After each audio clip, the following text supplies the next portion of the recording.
चलो। सो हम अभी जो बात कर चुके हैं उसके बारे में थोड़ा सा मैं आपको ब्रीफ कर देता हूँ। हमने बात की है जो हमारी मशीन्स होती हैं, सिलेंड्रिकल सॉरी ग्राइंडिंग मशीन्स होती हैं, उसमें एक होती है horizontal axis grinding machine. Horizontal axis जैसे हमने प्लेन मिलिंग में समझा था, प्लेन मिलिंग में हॉरिजॉन्टल एक्सिस मिलिंग समझी थी, बिल्कुल वैसे रिजेंबल कर रही है, बस यहाँ पर क्या है, मिलिंग कटर की जगह क्या है, ग्राइंडिंग व्हील। ठीक है, ग्राइंडिंग व्हील है यहाँ पर। जबकि ये क्या है, आपकी वर्टिकल एक्सिस मिलिंग मशीन की तरह रिजेंबल कर रही है। यहाँ पर क्या है, मिलिंग कटर की जगह फिर से क्या है, यहाँ पर ग्राइंडिंग व्हील। यहाँ फेस मिलिंग कटर नहीं है, यहाँ ग्राइंडिंग व्हील है। तो कौन सी सरफेस यहाँ पर काम कर रही होगी इसको रफ करने के लिए, ये वाली सरफेस जो नीचे की साइड में आपको दिखेगी। ठीक है, वो सरफेस। जबकि यहाँ पर कौन सी सरफेस है जो काम कर रही है, इधर वाली सरफेस जो पेरिफेरल सरफेस है। ठीक है, तो ये हमने कहानी अभी की है। इसको हम क्या बोलते हैं, अगर मैं इसको देखूंगा तो इसका एक ही नाम होगा, that is this surface grinding. चाहे वो वर्टिकल एक्सिस से हो, चाहे वो हॉरिजॉन्टल एक्सिस से हो। अगर यहाँ वर्क पीस मेरा कैसा है, प्लेन है, वर्क पीस मेरा प्लेन है, तो उसे हम क्या बोलते हैं, सरफेस ग्राइंडिंग। ये भी क्या है, सरफेस ग्राइंडिंग। यहाँ कोई फेस ग्राइंडिंग या कोई इस तरह की ग्राइंडिंग नहीं होती है, क्या होती है, सिर्फ सरफेस ग्राइंडिंग कहलाती है। ठीक है, जैसे कि हमने वहां पर plane milling and face milling बोला था, यहाँ हम इसे सरफेस ग्राइंडिंग बोलते हैं बस। ठीक है, जबकि यहाँ दूसरा नाम आता है सिलेंड्रिकल ग्राइंडिंग से। सिलेंड्रिकल ग्राइंडिंग में क्या है, आपका वर्क पीस है अब सिलेंड्रिकल, और अगर सिलेंड्रिकल है तो सरफेस भी तो है ना, तो सरफेस कैसी है, सिलेंड्रिकल। तो हमेशा नाम ये कंप्लीट आएगा जब भी सिलेंड्रिकल ग्राइंडिंग की बात होगी, तो that is the cylindrical surface grinding या सिलेंड्रिकल ग्राइंडिंग, ऐसे बोल दिया जाएगा। ठीक है, तो इसमें क्या है, वर्क पीस हमारा सिलेंड्रिकल रहेगा। अब जो हम यहाँ तक बात कर रहे थे उसको जल्दी से अब फिर से सुन लो। ये क्या है, ये है वर्क पीस, और ये क्या है, हमारा टूल, ग्राइंडिंग टूल। ठीक है, अब ये जो यहाँ व्हील, इसे जनरली टूल ना बोल के हम क्या बोलते रहेंगे, व्हील। ठीक है, व्हील। अच्छा, अगर मैं आपसे पूछूं ग्राइंडिंग व्हील क्या होता है, single point cutting tool, multi point cutting tool या double point cutting tool? Multi point है कि नहीं? क्यों? क्योंकि इसमें एब्रेसिव क्या है, बहुत सारे हैं, बहुत सारे हैं। इससे ज्यादा और किसी में मल्टी पॉइंट होंगे ही नहीं। ठीक है, ग्राइंडिंग में ही सबसे ज्यादा होंगे। तो ठीक है, अब ये जो व्हील है और ये जो वर्क पीस है, अगर वर्क पीस आपने मान लीजिए एस से घुमाया है ना, तो व्हील भी कैसे चल रहा होगा, इस डायरेक्शन में, ऐसे, है ना, क्या है, ऐसे चल रहा होगा। ठीक है, ऐसे चल रहा होगा।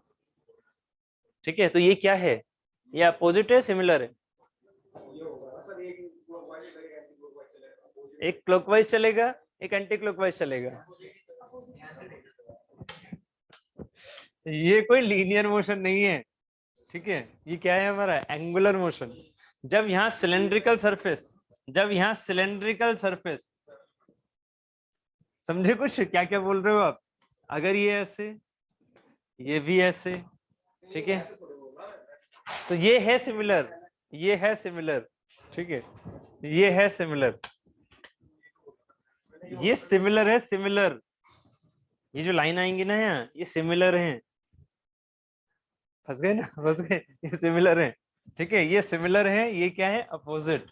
ठीक है, तो जो हमारा सिलेंडर है, ठीक है, जब हम वर्क पीस को लेके चलेंगे और व्हील को लेके चलेंगे, तो वर्क पीस ऐसे चल रहा है, व्हील ऐसे चल रहा है, यही तो हमारे लिए सबसे ज्यादा सुटेबल होगा, जिससे ही क्या हो, कटिंग ज्यादा अच्छी हो। अगर दोनों ही सेम डायरेक्शन में कटाओगे तो कटिंग ज्यादा नहीं आएगी, रिलेटिव मोशन आ जाएगा।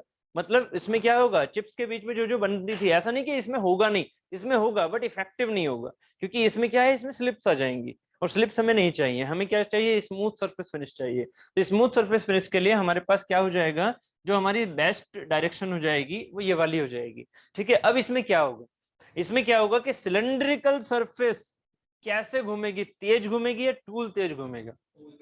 टूल तेज घूमेगा, मतलब व्हील तेज घूमता है। याद रखना, व्हील तेज घूमता है। ये जो चीज है, ये भले से लेथ जैसी मशीन पर लगी हुई है, बट ऐसे नहीं है कि लेथ के चक्के बराबर आप इसको स्पीड दे रहे हो। जैसे वहां पर भी तो व्हील को ही स्पीड दे रहे थे ना, क्योंकि अगर इसको बहुत ज्यादा स्पीड दोगे ना, तो आपका व्हील ना बहुत जल्दी खराब होगा। मेरी बात समझो, जब हमने यहाँ पर इस चीज को मोशन दिया, तो क्या इस चीज को मोशन हम ऐसे ऐसे बहुत जल्दी जल्दी दे रहे हैं? नहीं, हमारे लिए मेन चीज क्या थी, हमारे लिए ये था मेन, कि इसकी स्पीड बहुत तेज होनी चाहिए।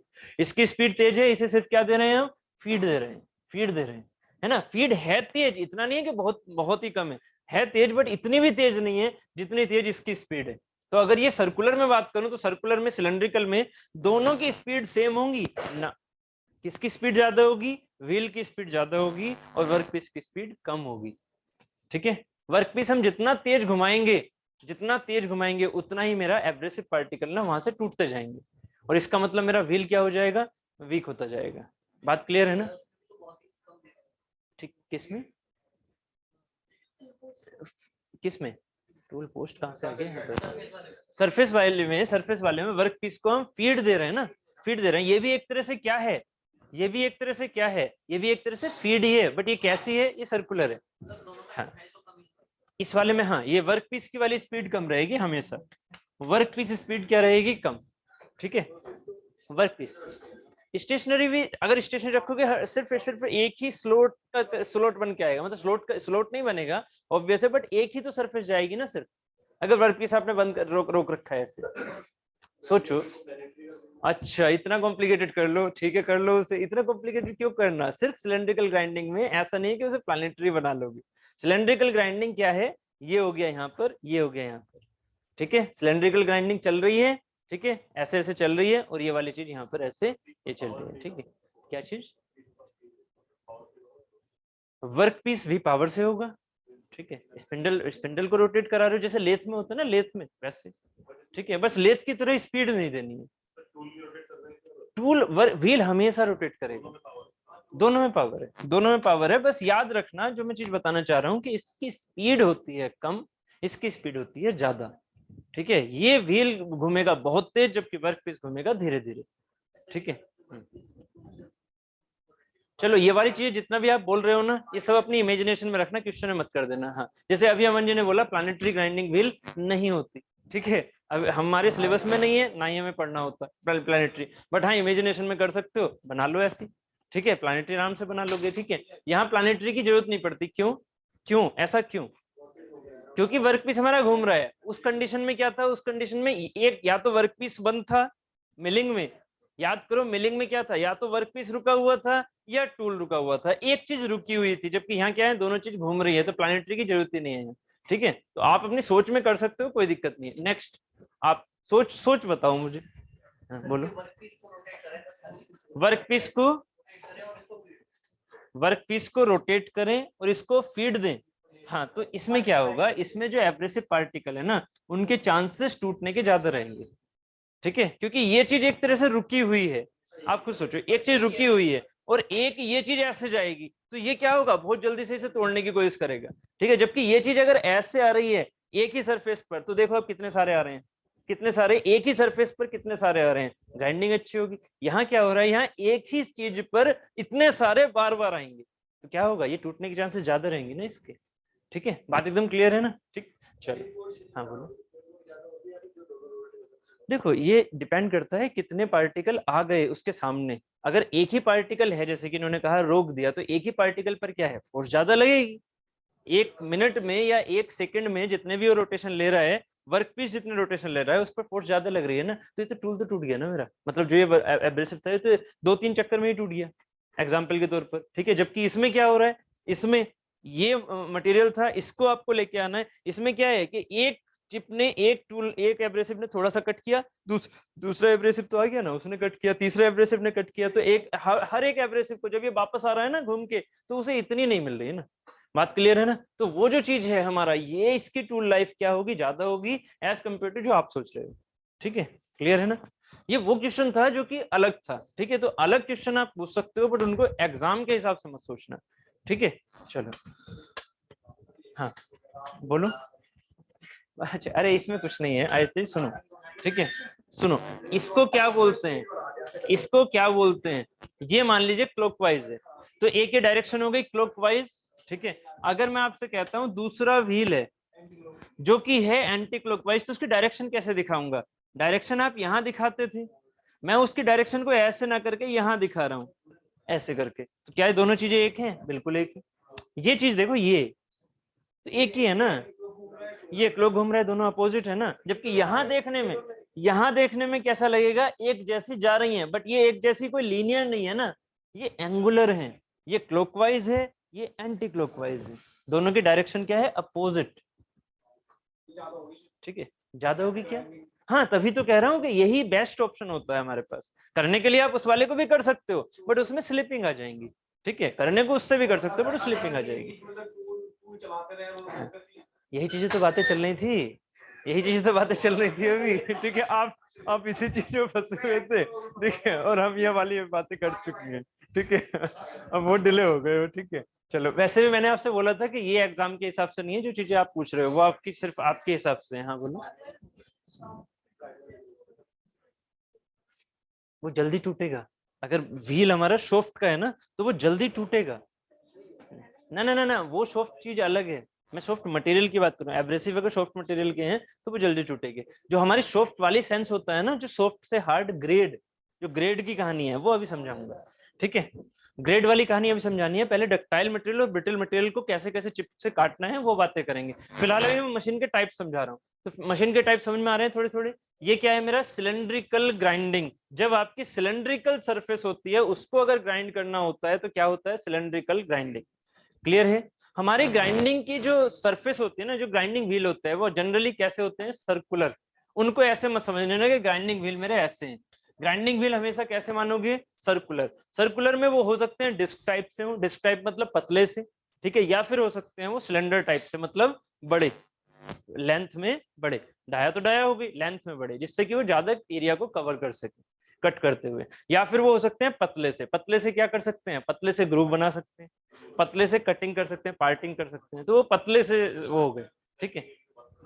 ठीक है, हाँ, कल ना, ठीक, चलो, हाँ, ठीक है, तो वो आप कर सकते हो पतले ग्राइंडिंग व्हील से। चलो, ये तो हमारे बॉन्ड्स थे जो हमने उसमें यूज किए थे। हाँ, मैं आपको अब ना, हाँ, ये मैं आपको ना एक चीज और बता दूं जरा इसमें। ये हो गई हमारे पास सिलेंड्रिकल ग्राइंडिंग। अब ये सिलेंड्रिकल ग्राइंडिंग कौन सी है, ये है एक्सटर्नल सरफेस। इसे क्या बोलेंगे, एक्सटर्नल सरफेस सिलेंड्रिकल ग्राइंडिंग, है ना। इसको नहीं घुमाना इधर की तरफ, क्या घुमा रहे हो, इसी वर्क पीस को ऐसे घुमा रहे हो, तो इसकी ये वाली सरफेस इसके सामने आएगी, ये सरफेस के सामने आएगी, ये सरफेस के सामने आएगी, इसमें एक्सटर्नल सरफेस ग्राइंडिंग हो रही है कि नहीं।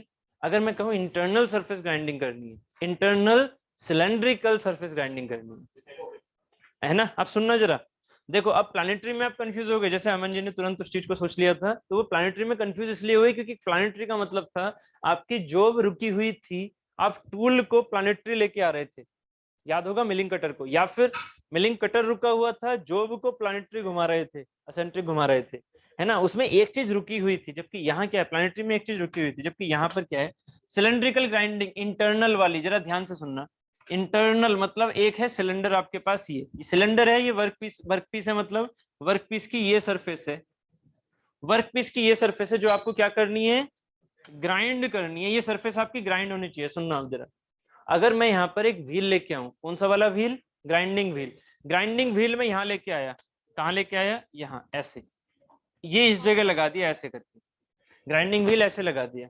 इतना समझ में आ रहा है, ग्राइंडिंग व्हील ऐसे लगा दिया। ग्राइंडिंग व्हील को मैंने इसी एक्सिस के अबाउट यहीं रोक के ऐसे करके, ऐसे करके, और क्या किया, रोटेट किया, बस यहीं, ऐसे नहीं, ऐसे प्लानिटरी नहीं, बस इसे ऐसे ही रोटेट किया, है ना। तो ये कहाँ की ग्राइंडिंग करेगा, कहाँ की ग्राइंडिंग करेगा, सिर्फ और सिर्फ यहाँ की, सिर्फ और सिर्फ यहाँ की, है ना। और हमें तो पूरा इंटरनल सरफेस ग्राइंड चाहिए, है ना। तो क्या करोगे, या तो फिर इसको ऐसे चलाओगे, ऐसा हमारा प्रोसेस है नहीं, क्यों, क्योंकि हम इस वाले सिलेंड्रिकल सरफेस को भी क्या दे सकते हैं, मोशन, है ना। तो आपने क्या किया, अब इस ग्रीन वाले को, जो ये वर्क पीस है, इसे भी क्या घुमाओ, ऐसे, ठीक है, इसे भी क्या घुमा दिया, मान लीजिए ऐसे, और ये भी कैसे घूम रहा है, मान लीजिए ऐसे, ठीक है, ऐसे घूम रहा है। चलो, इसे उल्टा घुमा लो, जिससे कि ज्यादा कटिंग, ज्यादा चिप्स आएंगी, ठीक है। तो जैसे भी आपकी स्मूथनिंग है उसके हिसाब से आप इसकी डायरेक्शन ले लोगे। मेन पर्पस क्या है, मेन पर्पस ये है कि ये भी घूम रहा है इस जगह, ठीक है, जबकि ये भी घूम रहा है इसके अबाउट। तो अगर ये चीज घूमेगी अपने सेंटर के अबाउट, ग्रीन वाले सेंटर के अबाउट घूमेगा, तो आपको क्या दिखेगा कि ये जो ग्रीन वाले पॉइंट है ना,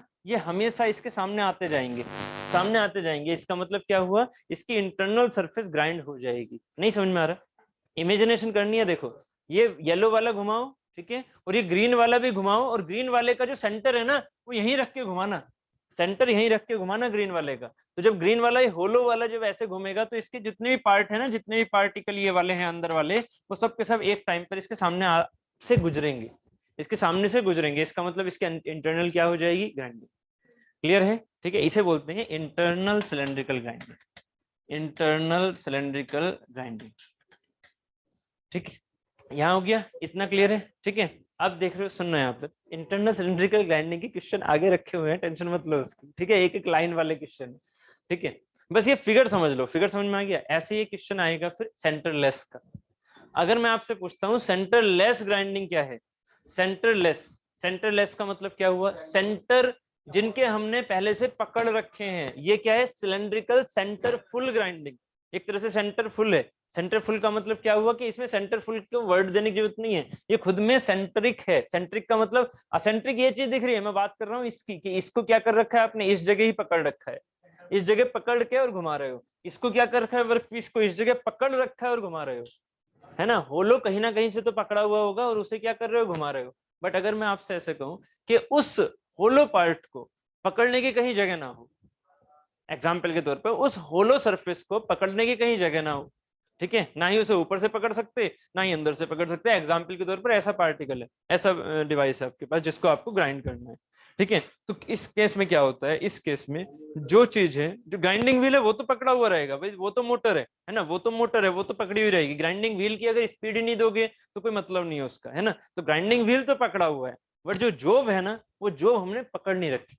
तो जॉब अगर नहीं पकड़ रखी तो फिर कैसे उसे घुमाएंगे, और जॉब सामने घूमनी भी चाहिए, नहीं तो वो प्लानिटरी वगैरह की बात करेंगे, बट प्लानिटरी क्या हम ग्राइंडिंग में समझते ही नहीं है चीजों को, ठीक है। तो हम क्या करेंगे यहाँ पर, थोड़ा सा इसका जुगाड़बाजी देखना, कि ये जो चीज है ना, जो जॉब है, कैसी जॉब, होलो जॉब या सॉलिड जॉब, जैसे भी आप यहाँ पर मान के चलो, ठीक है।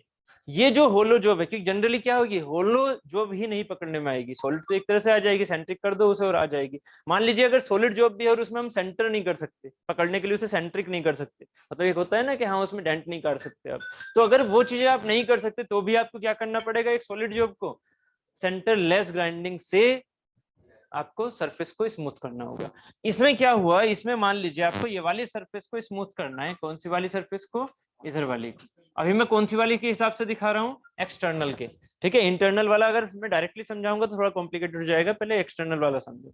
एक्सटर्नल वाले सरफेस को अगर मुझे ग्राइंड करना है, ठीक है, और इसको आप पकड़ नहीं सकते हो, है ना, पकड़ के इसे घुमा नहीं सकते मोटर से, ठीक है, तो क्या होगा, यहाँ पर एक तो लगेगा मेरा ग्राइंडिंग व्हील जो कि इसे ग्राइंड करे, समझना जरा, एक तो लगा ये ग्राइंडिंग व्हील जो इसे ग्राइंड करेगा, बट आपको ये भी तो थोड़ा सा घुमाना है। अब देखना एक चीज, जब ये इससे टच होगा, जब ये इसे ऐसे घुमाना चाहेगा, तो हाँ हो सकता है ना कि ये भी साथ में थोड़ा घूम जाए। देखो भाई, किसी चीज को अगर ऐसे घुमा रहे हो, ऐसे लेके जा रहे हो, ये चीज ऐसे जा रही है, इससे टच तो हो रहे हैं ना इसके टूथ, इसकी छोटे छोटे टूथ टच हो रहे हैं ना, इसमें टूथ लगेंगे, ये ऐसे जाएगा, बट ये चीज जो है ना, ये चीज ऐसे जा रही है, फिर मतलब उठती हुई जा रही है, उठती हुई जा रही है, इसमें डिसबैलेंस आ गया। भाई एक ही चीज ऐसी रखी हुई है बिना किसी चीज से फिक्स किए, अगर इस चीज को ऐसे लेके जाओगे तो इसमें डिसबैलेंस आएगा, बिल्कुल आएगा। बस उसको डिसबैलेंस नहीं करना। यहाँ पर क्या होता है, इस साइड में हम एक क्या लगा देते हैं, ये यहाँ पर क्या लगा देते हैं, रेगुलेटिंग व्हील, इसे क्या बोल देते हैं, रेगुलेटिंग व्हील, जो कि इसके मोशन को क्या करता है, रेगुलेट, जो कि इसको यहीं पर रोकने की कोशिश करेगा, क्योंकि देखो रियल पार्ट में वेट होता है, हाँ वेट होता है, तो रियल पार्ट तो नीचे जाना चाह रहा है, बस ये इस पर नीचे चला जाएगा अगर ये रेगुलेटिंग व्हील नहीं लगा होगा तो। ये तो आपने पकड़ नहीं रखा ना, अगर ये पकड़ नहीं रखा तो ये अपने वेट की वजह से नीचे जाएगा रियल में, ठीक है। जब रियल में नीचे जाएगा तो अगर ये व्हील नहीं दोगे इस साइड में कोई एक्स्ट्रा व्हील, और हमें यहाँ व्हील देनी है, क्यों व्हील देनी है, क्योंकि ये चीज घूमेगी, ये चीज घूमेगी ना, तो इसलिए व्हील सपोर्ट दोगे, रेगुलेटिंग व्हील दोगे यहाँ, जिससे कि क्या हो, इसमें अपने आप मोशन आ जाए। मोशन कैसा आ जाए, जो ये मोशन है, जो ये मोशन है, इसके सामने जो ये पॉइंट आ रहा है ना, तो ये सारे पॉइंट ना इसके सामने से गुजरे, ठीक है, तो इसमें एक सर्कुलर मोशन आ जाए, ठीक है। और इसको एक सपोर्ट करने के लिए हम क्या दे देते हैं, एक यहाँ पर इस चीज को हम ऐसे भी इस पर ऐसे रखे हुए रहते हैं, जिससे कि ये क्या करे, ये आपका एक मोशन करे इस पॉइंट के हिसाब से, ऐसे ना रपट के जा रहा है इस पर, ठीक है, एक स्लोप के साथ में रपट के एक क्या रखी हुई है, सर्कुलर सिलेंड्रिकल बॉडी रखी हुई है। बात क्लियर है ना, जिससे कि उसी स्लोप के हिसाब से वो चले, ठीक है, चाहे वो ऐसे चले चाहे वो ऐसे चले, बट एक स्लोप से उसे सहारा मिल रहा है, तो ये एक हम स्लोप वाला सहारा देते हैं इसमें नीचे की साइड में, ठीक है। तो ये कुछ कुछ चीजें समझ में आ रही है। यहाँ पर क्या हुआ, आपको क्या इसे यहाँ पकड़ने की जरूरत है, नहीं, ये एक अरेंजमेंट ऐसा कर दिया जिससे क्या हुआ कि व्हील घुमा रहे हैं, और यहाँ ये व्हील से ये भाग जाता या वेट की वजह से नीचे चला जाता, इसको कौन दबा रहा है, इसको रेगुलेटिंग व्हील दबा रहा है, जिससे कि ये अपनी इसी पोजीशन पर बना रहे और चलता जाए। अब एक बात सोचिएगा, जो अगर ये सिलेंडर है बहुत बड़ा सा, है ना, तो इसके हिसाब से तो व्हील भी बहुत बड़ा लेना पड़ेगा, है ना, पूरी ग्राइंड करनी है। तो आप क्या करोगे, सिलेंडर जो ये आपके पास सिलेंड्रिकल जॉब है, ये सिलेंड्रिकल जॉब बहुत बड़ी है, जबकि व्हील आपके पास इतना मोटा है, बस इतना चौड़ा, ठीक है, जबकि ये डाया में इतना होगा, जबकि चौड़ाई में कितना है, इतना है, जबकि सिलेंड्रिकल जॉब इतनी बड़ी है। तो क्या करोगे, सिलेंड्रिकल जॉब को फीड दोगे, आगे की तरफ लेके जाओगे ना, जो इतने चौड़ाई के हिसाब से सामने आ गया वो तो ग्राइंड हो गया, बट जो पीछे वाली लेंथ है वो ग्राइंड करने के लिए क्या करोगे, इसे आगे की तरफ लेके जाओगे जॉब को। जब आगे की तरफ लेके आओगे तभी तो वो सामने आएगा ना, तभी वो सामने आएगा, ठीक है। तो अगर वो जब सामने आएगा तो फीड कैसे दोगे, तो फीड यहाँ कैसी होती है, इस केस में फीड होती है यहाँ पर ऑटोमेटिक। ऑटोमेटिक कैसे, आपको हाथ से इसमें फीड नहीं देनी होती है, इसमें कैसे हो जाती है, और जबकि हाथ से अगर फीड नहीं दोगे तो ये चीज आगे कैसे जाएगी। नहीं नहीं, सीएनसी वाली चीज नहीं, ठीक है। ऑटोमेटिक में वर्ड मेरा सीएनसी वाला नहीं था यहाँ पर। ऑटोमेटिक मतलब क्या, कि यहाँ पर क्या होता है, आपको दिख रहा है कि ये चीज ऐसे सिलेंड्रिकल घूम रही है, ठीक है, व्हील ऐसे सिलेंड्रिकल घूम रही है। सिलेंड्रिकल में अगर मैं इसे टेपर कर दूं, टेपर मतलब इस व्हील को ऐसे ना रख के इस व्हील को मैं ऐसे कर दूं, ठीक है, इस व्हील को ऐसे ना रख के इस व्हील को ऐसे कर दूं, तो ये जो रेगुलेटिंग व्हील को, रेगुलेटिंग को पकड़ो, क्योंकि जैसा वाला नॉर्मल वाला व्हील होता है उसे आप क्या करोगे, उसे तो वैसे ही रखो जैसे मोटर में वो लगा हुआ है। रेगुलेटिंग व्हील को क्या करो, थोड़ा सा ऐसे टिल्ट कर दो, ऐसे टिल्ट कर दिया, तो अब देखना है जो ये सिलेंडर है, ये दोनों चीजें सर्कुलर है ना, दोनों चीजें सर्कुलर मोशन कर रही है, रेगुलेटिंग व्हील भी और आपका ये वाला व्हील भी, दोनों सर्कुलर मोशन कर रहे हैं। अगर इसको मैं एक को ऐसे सीधा रखूं चौड़ाई में, जबकि एक को ऐसे टिल्ट रख दूं, और दोनों ही सर्कुलर मोशन कर रहे हैं, सोचना जरा, सर्कुलर मोशन समझ रहे हो ना, कैसे दोनों सर्कुलर मोशन कर रहे हैं अपनी अपनी जगह, अपनी अपनी एक्सेस पर, जबकि एक क्या है, थोड़ा टिल्टेड है। तो जो जॉब यहाँ होगी ना, वो क्या करेगी, वो आगे भागेगी, वो आगे भागेगी। समझ में आ रहा है या नहीं आ रहा है, मैंने क्या बोल दिया, अगर ये दोनों चीजें ऐसी हैं तो कभी भी जो जॉब इनके बीच में आपने फंसाई है ना, वो कभी आगे नहीं भागेगी। नहीं, क्लियर नहीं हो रहा है ना। ये जो मैं हाथ लेके चल रहा हूँ ना, ये व्हील मान लो, है ना, वो भी सर्कुलर वाला, है ना, बस इसको क्या करना है, इस एक्सिस के अबाउट रोटेट करते रहना अपने माइंड में, इस एक्सिस के अबाउट रोटेट करते रहो, तो एक डिस्क हो गई जो कि रोटेट कर रही है। ये भी क्या है, डिस्क है, रोटेट कर रही है। ये दोनों अगर ऐसे रखे हैं और इसके बीच में क्या रख दिया, एक सिलेंड्रिकल जॉब ऐसे करके, तो ये कभी भी क्या होगा, आगे नहीं भागेगा। ये रोटेट तो हो जाएगा, बिल्कुल हो जाएगा। समझ में आ भी रहा है, दोनों रोटेशन, दोनों सिलेंडर, दोनों डिस्क अगर घुमाओगे और कोई एक चीज बीच में रख दोगे तो वो क्या रोटेट नहीं हो जाएगी। तो तीसरा हाथ ना, अगली बार अगर टीचर बना तो लूंगा जरूर, ठीक है। तो समझ में नहीं आता कि यार आप पता नहीं कैसे देखते रहते हो, बस ऐसा लगता है जैसे कुछ भी नहीं समझ में आ रहा। ठीक है, आ गया ना, अगर इसे ऐसे ऐसे घुमाओगे तो ये चीज घूम जाएगी या नहीं, अगर दोनों में फंसा रखी है तो फंसा रखी है। अगर ये दोनों बिल्कुल प्लेन है तो क्या होगा कि ये चीज कभी आगे नहीं आएगी, जो ये प्लेन है ना, ये कभी आगे नहीं आएगा। अगर इसे आप ऐसे टिल्ट कर दोगे तो ये पेन भी आगे आने के चांसेस हैं, ये वाला जो है ना मार्कर, ये आगे आने के चांसेस हैं, ठीक है, अगर दोनों का प्लेन क्या कर दोगे, टिल्ट, ठीक है। चलो, ऐसे घूरते रहते हो, ऐसा लगता है जैसे समझ में नहीं आ रहा कुछ। हाँ स्मार्ट हो गई यार। चलो, तो हम classification of the grinding wheel की बात कर रहे थे, ठीक है। अब इनके फिगर्स देख लो। फिगर्स में देखो ये वाला कौन सा होगा, मुझे आंसर देना। समझा दिया है भाई, अब समझाने का थोड़ा तो यार इज्जत रख लो। ये समझा दिया है, ये कौन सी वाली है, ये वाली वर्टिकल।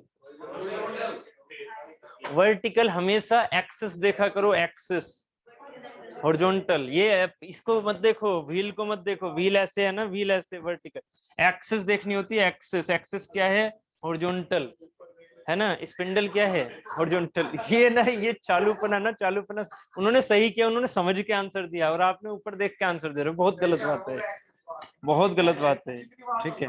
हाँ, तो ये जो है हॉरिजॉन्टल एक्सिस, इस हॉरिजॉन्टल एक्सिस की वजह से ये क्या कहलाएगी, हॉरिजॉन्टल ग्राइंडिंग व्हील। ये कर क्या रही है, ये घुमा के इसे क्या कर रही है, इस वाली सरफेस को कर रही है ना, तो ये सरफेस ग्राइंडिंग कहलाएगी, है ना, सरफेस ग्राइंडिंग। जबकि ये क्या होगी, ये होगी वर्टिकल एक्सिस, है ना। और ये क्या करेगी, ये इस वाले सरफेस को प्लेन कर रही होगी, जो इधर वाला ये सरफेस होगा, इसके ऊपर, इसके ऊपर जो सरफेस होगा ना, उसे प्लेन कर रही है ना, ऊपर वाली सरफेस को, ठीक है। तो इसे फेस ग्राइंडिंग नहीं बोलेंगे, इसे भी सरफेस ग्राइंडिंग बोलेंगे, ठीक है। सरफेस ग्राइंडिंग मशीन, इनकी ये वर्डिंग है जो मैंने आपको समझा दी। नेक्स्ट, अब हाँ, सरफेस ग्राइंडिंग में आपकी सिर्फ और सिर्फ रेसिप्रोकेटिंग टेबल नहीं होती है, होने के लिए रोटरी टेबल भी हो जाती है। टेबल रोटरी, टेबल रोटरी का मतलब क्या हुआ, ये जैसे देखो ये वाली चीज तो हो गई, ये रेसिप्रोकेटिंग टेबल है। टेबल का मतलब जो वर्क पीस है वो ऐसे भागेगा। इसमें क्या होगा, इसमें तो देखो ये तो आपका नॉर्मल वाला हो गया, ये आपको ऐसे भाग रहा है, ठीक है। बट अगर ऐसे है ये क्या कहलाएगा, इसका नाम देखना, पढ़ना मत, समझना। ये क्या है, horizontal axis grinding wheel, grinding machine. But इसमें जो टेबल है वो कैसे है, टेबल है रोटेटरी। टेबल यहाँ पर ऐसे रेसिप्रोकेट नहीं कर रही, टेबल रोटेट करके ये वाले जो पार्टिकल हैं इसके नीचे लेके आ रही है ना, जो भी ये स्पेसिमेन है, जो भी वर्कपीस है, इनके नीचे लेके आ रही है रोटरी टाइप में। ये क्या है, ये वर्टिकल एक्सेस है ना, बट जो हमारे पास टेबल है वो क्या कर रही है, रोटरी। टेबल रेसिप्रोकेटिंग फीड नहीं दे रहे, उसे रोटरी फीड दे रहे हैं, क्योंकि टेबल हमारी रोटरी है। ठीक है, बात क्लियर है। अगर ऐसी शेप हमारी आ जाए, एक वॉशर टाइप से आ जाए, तो वॉशर एक बहुत बड़ा सा, उसे ग्राइंड करना है तो क्या करोगे, उसे रोटरी में रख दोगे और वॉशर को ग्राइंड कर दोगे। वॉशर का सरफेस कौन सा वाला ग्राइंड होता है, साम ऊपर वाला ना, है ना। साइडो वाला क्यों करेंगे, साइडो वाला करना होगा, साइडो वाला समझ रहे हो। अगर एक कोई प्लेट ऐसी है और इसका मुझे ये वाला साइडो वाला सरफेस ग्राइंड करना है, तो फिर कौन सी करूंगा मैं, सिलेंड्रिकल ग्राइंडिंग। अगर मुझे ये वाली सरफेस सही करनी है तो कौन सी वाली यूज करूंगा, सरफेस ग्राइंडिंग। ये सुनो, समझ में आ रहा है ना इतना। इसको किस पे रखना पड़ेगा, इसको टेबल पे रख दो ना, कौन सी वाली पे रख दो, रोटरी पे रख दो, बहुत अच्छे से हो जाएगा आराम से। क्लियर है ना, ठीक है, समझ में आ गया इतना। चलो हाँ बोलो। हाँ, ज्यादा वर्क पीस रख सकते हैं, ठीक है। अगर आइडेंटिकल है और उसे रोटरी के सेंस में आ रही है तो रोटरी में रख दो, और अगर उसे वैसे रेसिप्रोकेटिंग में सेंस में आ रहा है तो रेसिप्रोकेटिंग में रख दो, ठीक है। उसके बाद आता है सिलेंड्रिकल ग्राइंडिंग। जैसे मैंने आपको बताया था, थोड़ा लेथ से रिजेंबल करती है। आपको यहाँ दिख भी रहा होगा कि एक जो हमारे पास ये क्या लगा दिया हमने यहाँ पर, ये क्या है, ग्राइंडर व्हील लगा हुआ है ना। और यहाँ पर मान लीजिए मैंने वर्क पीस ऐसे लगा दिया, तो वर्क पीस कैसा है, सिलेंड्रिकल, तो इसका पीछे वाला पार्ट इस वाले पार्ट से टच होगा और यहाँ क्या हो जाएगा, सिलेंड्रिकल ग्राइंडिंग हो जाएगी। ठीक है, तो ये लेथ जैसी लग रही है कुछ कुछ, है ना, तो इसलिए थोड़ा सा याद रखिएगा। हाँ बोलो। फेस ग्राइंडिंग वर्ड नहीं होगा, ठीक है, सरफेस होगी, वो सरफेस ही बोल देंगे उसे कि वो सरफेस ग्राइंडिंग है, ठीक है। चलो अब देखो, जो मैंने वहां पे फिगर बताए थे उसमें थोड़ा सा यहाँ पर देख सकते हो, ये क्या है, ये क्या है, बिना आंसर देखे ये क्या है, सिलेंडर, ये तो है, ये मत देखा करो, फिर सिर्फ फिगर पर ध्यान दो। Cylindrical external surface grinding. Cylindrical, cylindrical word जरूर होगा, क्योंकि वर्कपीस कैसा है, सिलेंड्रिकल। सिलेंड्रिकल, सिलेंड्रिकल और external surface grinding, cylindrical, cylindrical external.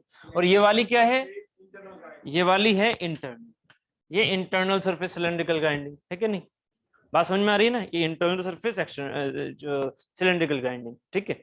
जबकि ये वाला फिगर क्या हो गया, ये इसी का एक्सटर्नल वाले का फिगर दिखा रखा है, देख रहे हो, एक्सटर्नल वाले का, कि वर्क पीस ये हो गया, ये हमारा ग्राइंडिंग व्हील हो गया, तो एक्सटर्नल हो गया ना, जो इसको पीछे की साइड में छू रहा होगा, तो इसको भी हमें घुमाना पड़ेगा, तभी तो इसकी हर एक सरफेस आएगी उसके सामने।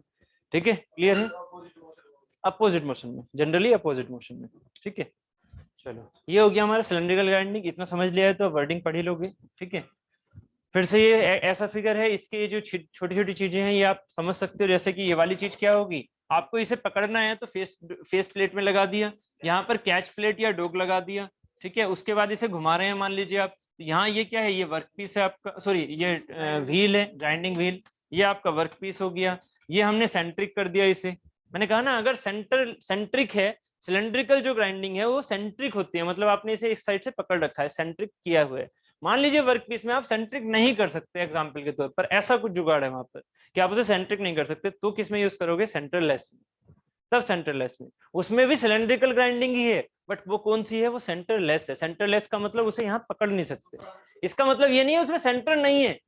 कभी कभी ऐसे हो जाता है माइंड में कि सेंटरलेस से मतलब हो गया कि सर कोई ऐसी शेप है कि उसका सेंटर ही नहीं है ना।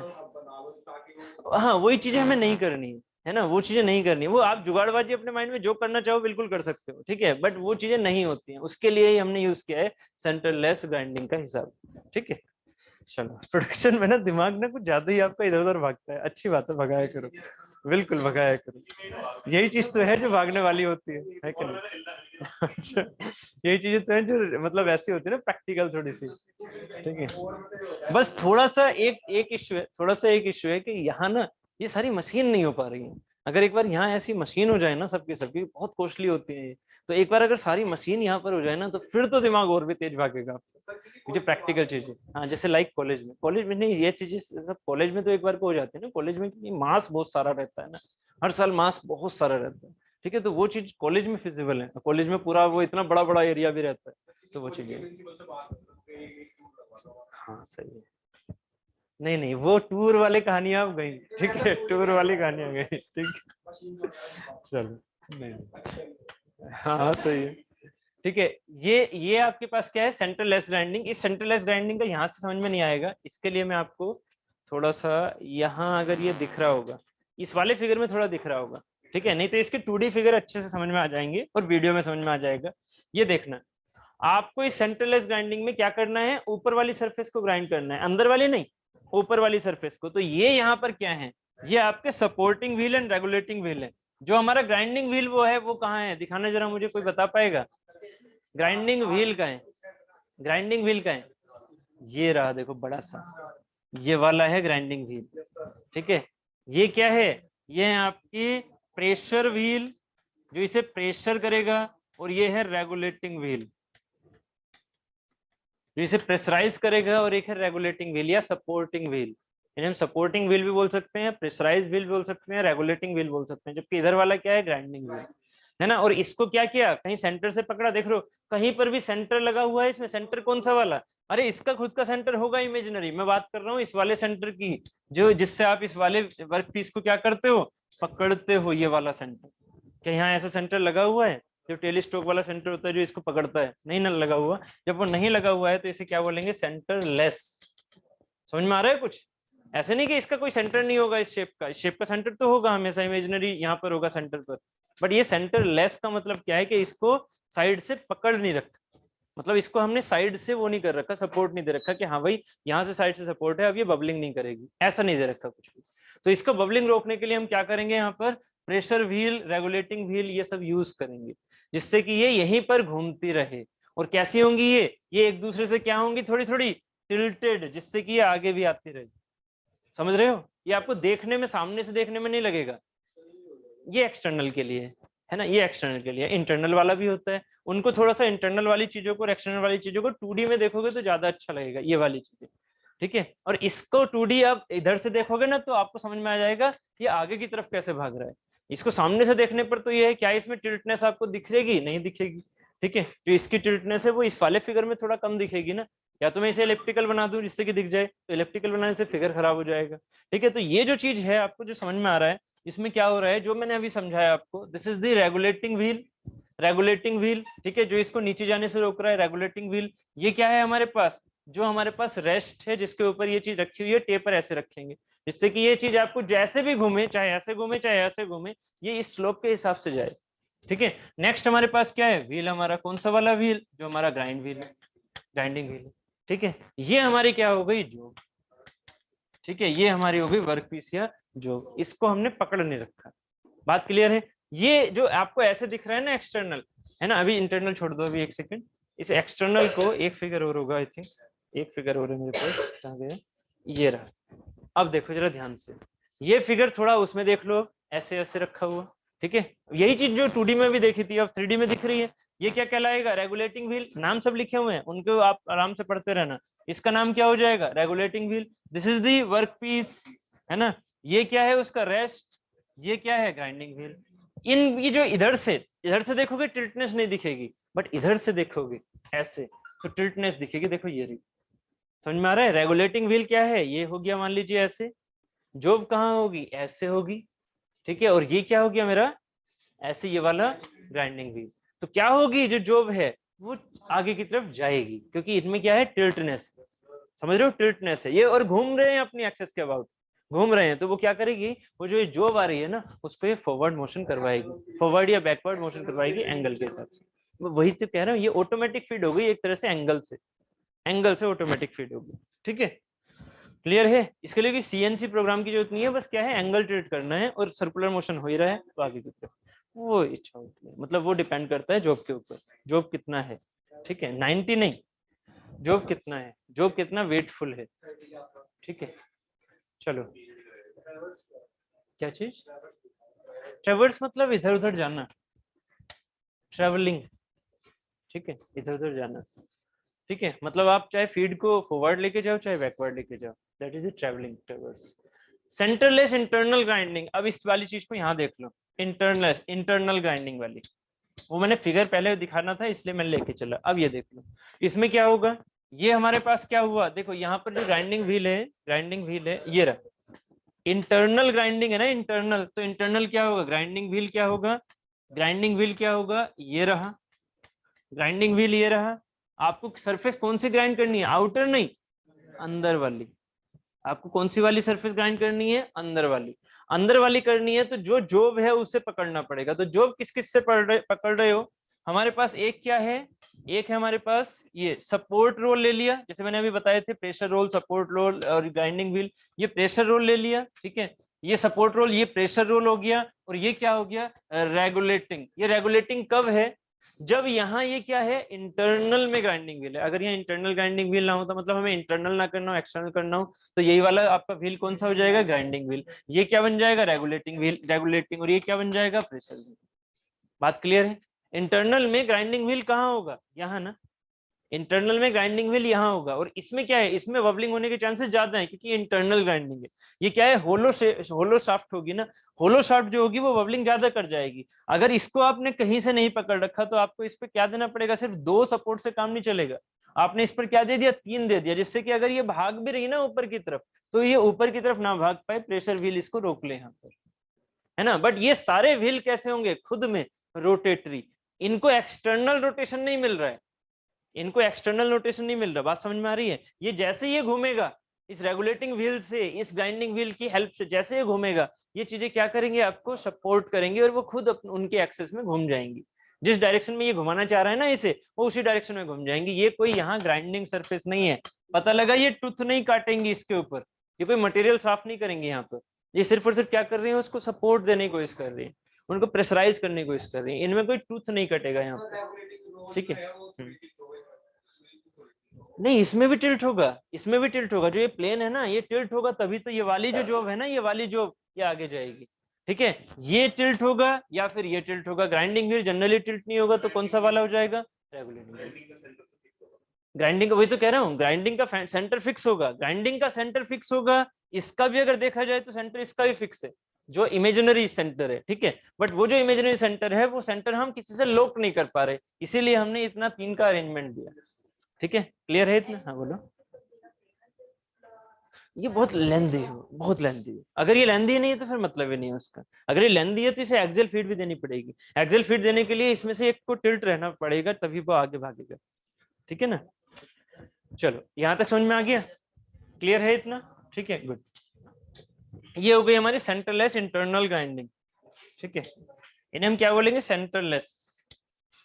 चलो, यहाँ तक ये वाली चीजें कवर हो गई। यही चीज मैंने वहां पर भी समझा दी, यही चीज ये हो गई, ठीक है।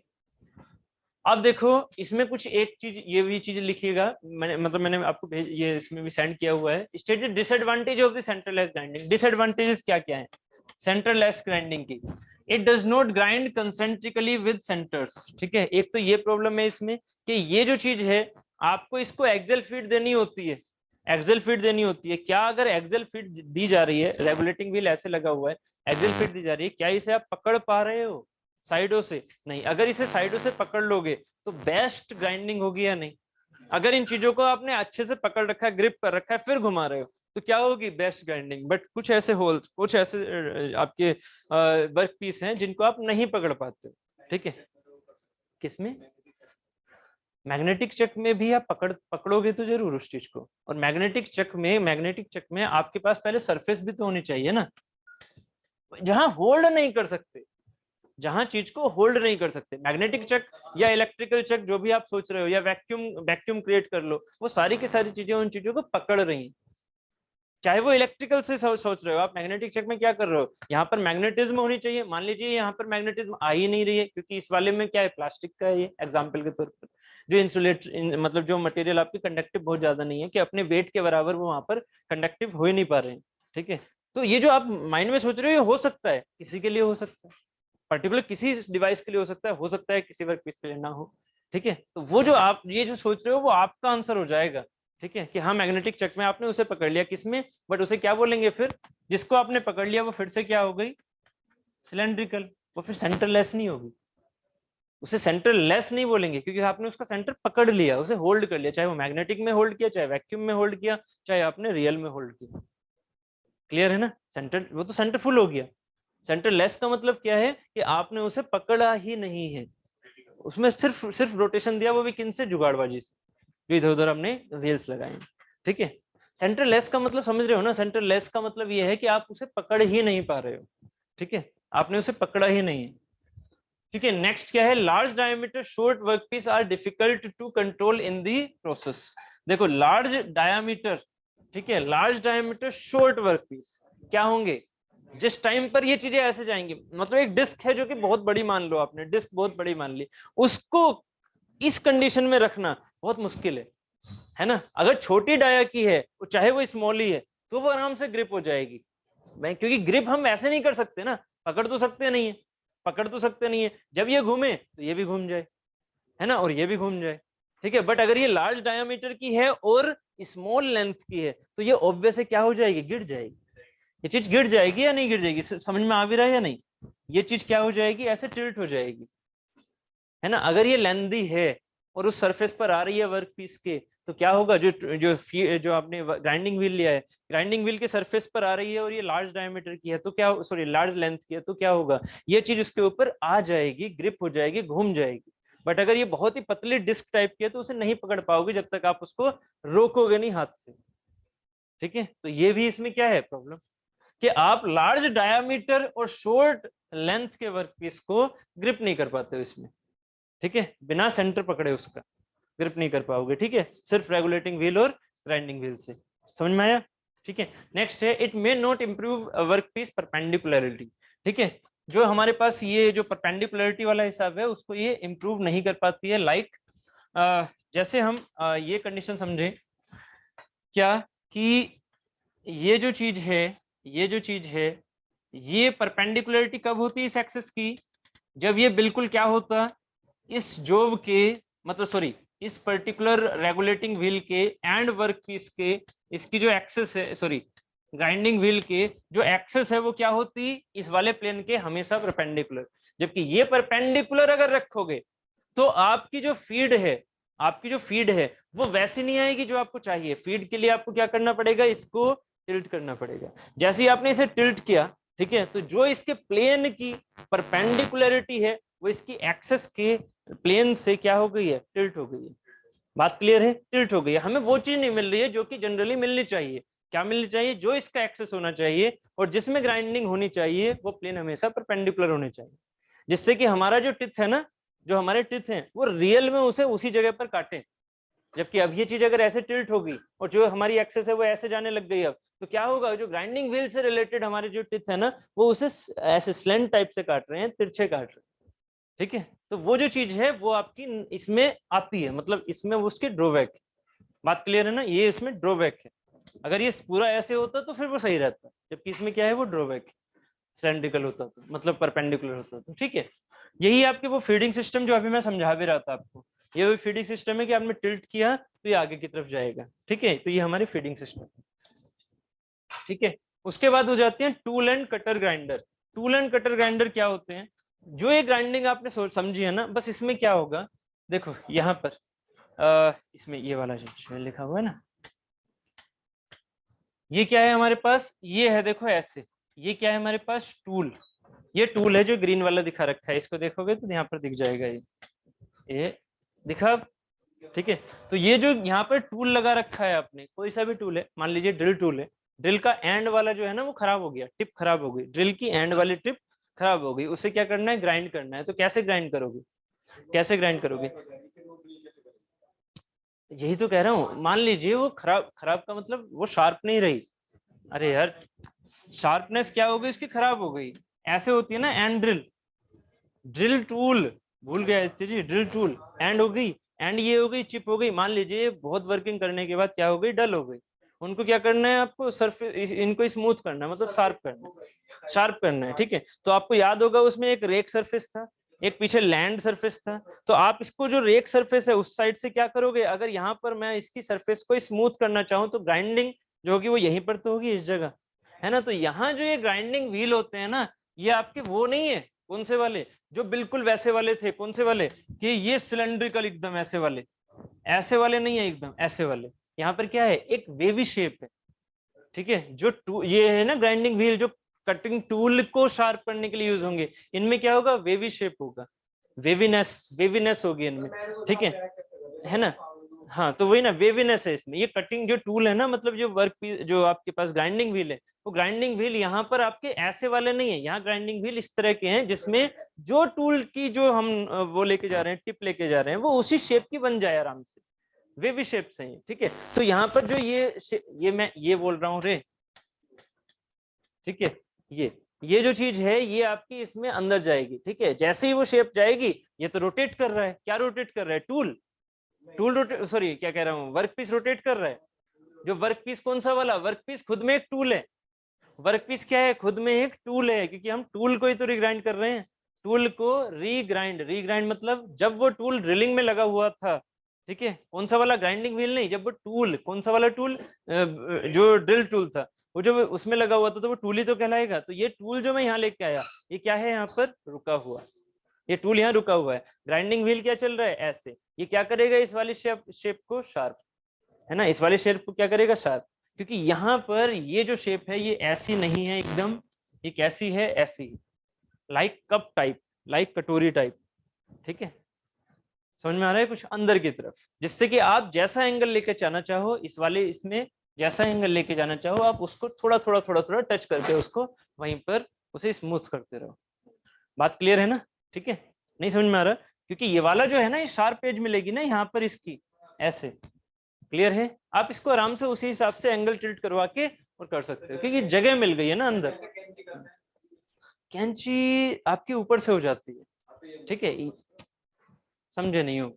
समझे हो पक्का? हाँ, ये इस तरह का है, कोन टाइप से, ये ऐसे। अगर इसका सेक्शन देखोगे ना, तो सेक्शन ऐसे आएगा।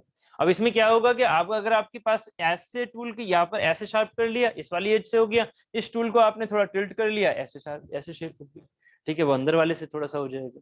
ये सुनो, आप टूल को तो थोड़ा थोड़ा साइड कर सकते हो ना, जिसको आपको करना है, जिसको ग्राइंड करना है, ठीक है। बाकी वर्क पे जो ये वाला ग्राइंडिंग व्हील है, वो घूमता फिर रहा है, ठीक है। बात क्लियर है? यहाँ से ये दिख रहा है। एक हमारा टूल जैसे कि ये हो गया, मान लीजिए ये थ्रेड्स बनी हुई थी, इन थ्रेड्स को आपको क्या करना है? ग्राइंड करना है। तो थ्रेड्स को ग्राइंड करने के लिए आपने कैसी वाली ग्राइंडिंग ले ली? इस तरह की।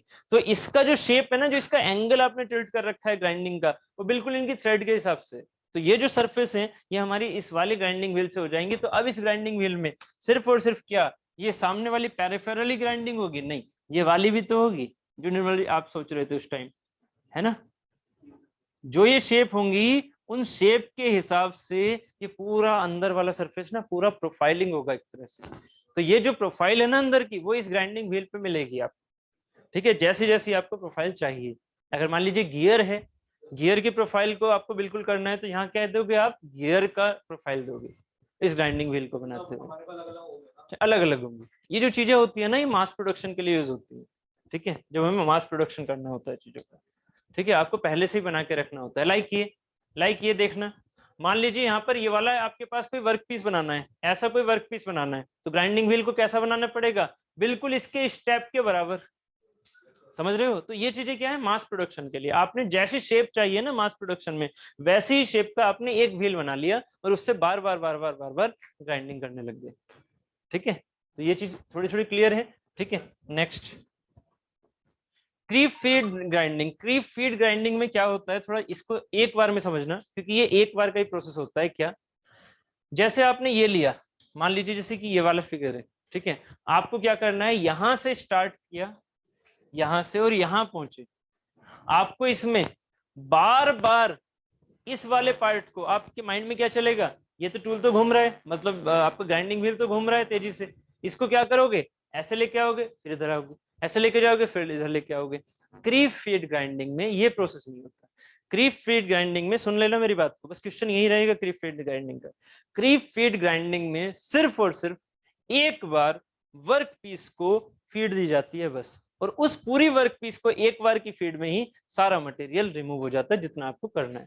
पहली बात तो इसमें मटेरियल बहुत कम रिमूव होते हैं, ठीक है। तो ये जो एक प्रोसेस है ना, उसी में ये सारा काम हो जाएगा। लाइक कि एक बार में देखो, ये तो इसकी शेप बना रखी है, एक बार में जितना भी मटेरियल आपको लेके जाना है, इसका मतलब ये जो फीड रेट होगा ना, इसका फीड रेट बहुत ही स्लो होगा, बहुत ही स्लो। क्योंकि एक बार में आपको पूरी फिनिशिंग कर देनी है, खत्म कर देना है, वापस नहीं आना है, फिर से वापस फिर से ऐसे ऐसे ऐसे वापस नहीं आना है, वर्क पीस को ऐसे ऐसे नहीं करेगा। वो वर्क पीस क्या होगा, क्रीप फीड ग्राइंडिंग में सिर्फ एक बार जाएगा और ये बन के आ गया फाइनल। समझ में आ रहा है मेरी बात, है ना? तो इसमें क्या होगा, फीड होगी बहुत ही धीरे, बहुत ही धीरे, क्योंकि उसे तो मशीनिंग करनी है, उसे तो फिनिशिंग करनी है। तो फिनिशिंग तो वो अपने हिसाब से कर ही रहा होगा। तो आप क्या करोगे, तुरंत ही नहीं भगा ले जाओगे, आप क्या करोगे, उसको फीड दोगे, मतलब उसको जो यहाँ पर टाइम दोगे जिससे कि वो क्या करे, पूरी मशीनिंग कर ले एक बार में। ठीक है, नहीं ऐसे ऐसे नहीं, इस वाली चीज को हम ये आपके क्लीव फीड मैकेनिज्म नहीं बोलेंगे।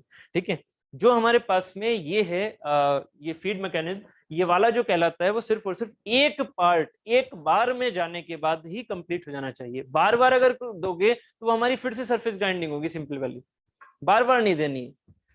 ठीक है, मोशन हमारा बार बार नहीं आना है, बार बार अगर आ गया तो वो हमारी क्रीप फीड मैकेनिज्म नहीं बचेगी। ठीक है, बात क्लियर है? क्रीप फीड मैकेनिज्म वो मैकेनिज्म है, वो ग्राइंडिंग है जिसमें सिर्फ एक बार में पूरा ही प्रोसेस खत्म।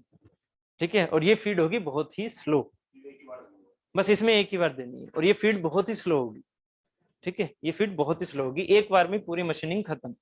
ठीक है, क्लियर है यहाँ तक? ठीक है, तो जैसे कि ये चीज है ना, ये पूरा डेप्थ लेते हुए, पूरा डेप्थ लेते हुए बस एक ही बार वर्क पीस को क्या मिलेगी, फीड। आप किसको फीड दोगे, आप इस चीज को फीड दोगे ऐसे एक बार में। ठीक है, उसी प्रोसेस में आप इसको फीड देते रहोगे। ठीक है, बट ये वाला फीड ना सिर्फ और सिर्फ only one time, only one time. ये फिर बार बार ऐसे रेसिप्रोकेट नहीं करेगा वर्क पीस, जैसे सरफेस ग्राइंडिंग में करता है। बस एक बार, एक बार मतलब एक ही बार जा रही है।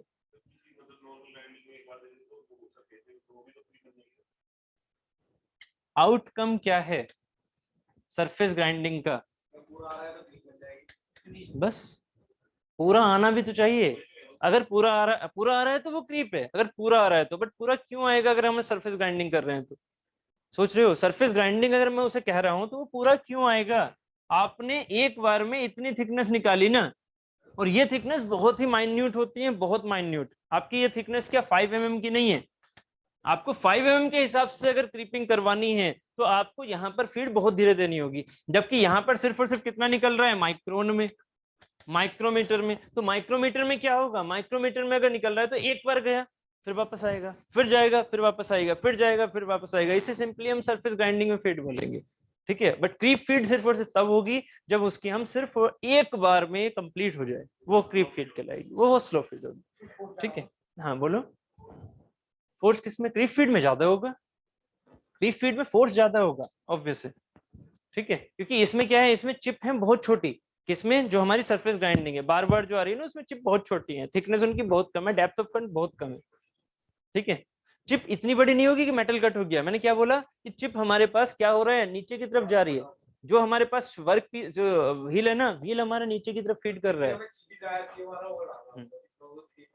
हाँ ठीक है, चलो समझ में आ गया। ठीक है, चलो ठीक है। अब इसके बाद आ जाता है ड्रेसर्स। ड्रेसर्स क्या होते हैं? जब मैंने आपको शुरू में कुछ कहानी बताई थी, क्रीप फीड में जनरली जॉब छोटी रहेगी। ठीक है, देखो यहाँ पर ये जो पार्ट है, ये क्या बन गया हमारा, ये ब्लंट पार्ट हो गया। ये क्या हो गया, ब्लंट हो गया। मतलब इसमें जो शार्प एजेस थी वो हो गई खत्म। ठीक है, जब ये शार्प एजेस खत्म हो गई तो आपको ये वर्क पीस जो है, सॉरी ये ग्राइंडिंग व्हील है, इसको फिर से शार्प करना है। तो शार्प करने के लिए क्या करते हैं, अब एक नया ग्राइंडिंग व्हील नहीं लेके आएंगे, क्या करेंगे, इसे ड्रेसिंग करेंगे, इसे, हाँ इसे ड्रेसिंग करेंगे। ड्रेसिंग करेंगे तो हम क्या करेंगे, ऊपर से इसके पार्टिकल्स को हम हटाने की कोशिश करेंगे। कैसे हटाते हैं, वो इन टूल्स की हेल्प से हटाते हैं। ठीक है, आपको यहाँ दिख भी रहा होगा, ये रहा फिगर। क्या करेंगे, यहाँ पर ये टूल यहाँ लगा दिया, ये ग्राइंडिंग व्हील चल रहा है, ये जो टूल है, ये जो टूल है, ये हार्डर है एज कम्पेयर टू दिस। क्या होगा, अब ये टूटेगा। अब यहाँ पर वो चीजें टूटेंगी। बहुत ही स्लो प्रोसेस होता है ये। स्लो प्रोसेस मतलब इसमें डेप्थ नहीं जा रही होती है बहुत। ठीक है, आपको ऐसा नहीं कि पूरा ये रेडियस को खत्म कर देना है, क्योंकि ये तो बहुत ही माइन्यूट डाया के होते हैं ना, जिसमें जो एब्रेसिव्स हैं बहुत ही माइन्यूट डाया के, छोटे छोटे। ठीक है, तो आपको क्या करना है, बस जो इसमें आगे की तरफ होंगे वो तुरंत इसके साथ कटते हुए नीचे निकलते जाएंगे। अब ये जो काम है, ये आपको दिख रहा है ना, ये वाली चीज। ठीक है, ये वाली जो चीज है, ठीक है, इसके हिसाब से क्या होगा, ये जो पार्ट है ये एक लाइन देगा ऐसे करके। तो इस वाली लाइन के जितने भी वीक पार्ट होंगे ना, वो सब कट के बाहर आ जाएंगे। ठीक है, जो अंदर वाले स्ट्रॉन्ग पार्ट है वो बचे हैं। क्या ये सिर्फ और सिर्फ इतने को ही करना है? नहीं, आपने फिर इसको फीड ऐसे दी, आगे की तरफ लेके गए, तो अभी एक नई लाइन आएगी, समझ रहे हो ना, ऐसे ऐसे लाइन आती रहेंगी, तो आपकी जो है ना एजेस अब नई बनती जाएंगी, जो खराब एजेस है वो बाहर निकल गए। बात क्लियर है? इसे बोलते हैं हम ड्रेसिंग सेंस। ठीक है, कि ड्रेसिंग करना किसका, ग्राइंडिंग व्हील का। ठीक है, तो dressing is the conditioning of the wheel surface which ensures that grit cutting edges are exposed from the bond and thus will be able to penetrate into the workpiece material and substantially influence the condition of the grinding wheel। मतलब समझ में आ गया ना, जो अभी हिंदी समझा है बिल्कुल वही अपना यहाँ पर ये लगा हुआ है क्या, कि आपने इस ग्राइंडिंग व्हील में से जो ये वाले पार्ट थे ना, अंदर वाले एब्रेसिव्स, उनको क्या करने की कोशिश की है कि यहाँ से ये वाली चीज कट कर दो, तो ये वाली चीज कैसी दिखेगी आपको, बाहर। यहां तक कट कर दोगे तो आपको क्या दिखेगा, ये चीज बाहर, ये वाला पार्ट क्या दिखेगा, बाहर दिखेगा ना, अगर ये वाला पार्ट सामने से हटा दिया तो, है ना। बस यही काम क्या है ड्रेसिंग का। ठीक है, जो आगे ब्लंट हो चुकी हैं उनको हटा दो, जो अंदर वाले एब्रेसिव्स हैं वो अब आ जाएंगे सरफेस पे, तो वो क्या है, हमारे न्यू कटिंग एजेस बन जाएंगे। ट्रूइंग क्या होता है, ट्रूइंग और ड्रेसिंग में थोड़ा सा डिफरेंस है। ट्रूइंग एंड ड्रेसिंग, ट्रूइंग क्या होता है, ट्रूइंग जो हमारा होता है सबसे शुरू में जब आपने ग्राइंडिंग व्हील को लगाया। अब आप क्या है, ग्राइंडिंग व्हील क्या है, ग्राइंडिंग व्हील तो वो मटेरियल है ना, ग्राइंडिंग व्हील वो मटेरियल है जो कि एब्रेसिव पार्टिकल से आपने मिला के बनाया, लाइक चौलाई के लड्डू। चौलाई के लड्डू क्या पूरा पर्टिकुलर स्फीयर हो सकता है कभी, कि हो सकता है उसमें चौलाई एक साइड से थोड़ी सी बाहर रह गई, है ना, इससे एक दाना निकल गया, मतलब अंदर की तरफ चला गया। ठीक है, तो अब जो ये जो चीजें आप सोच रहे हो ना, ये इसमें हो सकता है। तो क्या करते हैं हम, सबसे पहला व्हील को चलाने से पहले, वर्क पीस पर लेके जाने से पहले आप इस व्हील को क्या करते हो, ट्रूइंग। ट्रूइंग का मतलब क्या हुआ, आपने इसको यहाँ पर सेंट्रिक किया, अब इसको घुमाया, घुमाते हुए आपने यहाँ पर साइड में एक ये आपने टूल लगा दिया ऐसे। ये टूल क्या है, ये डायमंड शेप का होता है, किसका, डायमंड शेप का। ठीक है, डायमंड शेप का। इस डायमंड शेप टूल से, और ये जो चीज है ना, ये जो व्हील आपका घूम रहा है, ठीक है, मतलब व्हील, इस व्हील की एक सेंटर हो गई, ठीक है, और एक आपने डायमंड शेप का टूल लगा दिया ऐसे।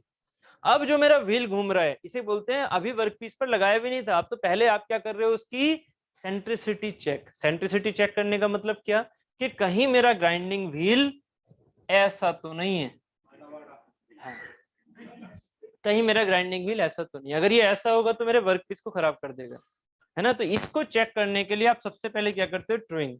अगर ये चीज यहाँ पर ऐसे उभरी हुई है तो क्या हो जाएगा, डायमंड कटर शेप से ये कट जाएगा, है कि नहीं, ये कट जाएगा। कट जाएगा मतलब ये एब्रेसिव जो इसमें एक्स्ट्रा रखे हैं ना, थोड़े थोड़े एब्रेसिव एक्स्ट्रा रखे हैं, वो सब साइड हो जाएंगे, है ना। यहाँ पर ऐसा तो नहीं है कि बहुत ज्यादा होगा, या थोड़े थोड़े एब्रेसिव हो सकता है, एक दो एब्रेसिव ज्यादा हो, एक दो एब्रेसिव कम हो, ठीक है, तो वो सारी चीजें क्या हो जाएंगी, यहाँ से साफ हो जाएंगी, तो स्मूथ हो जाएगा।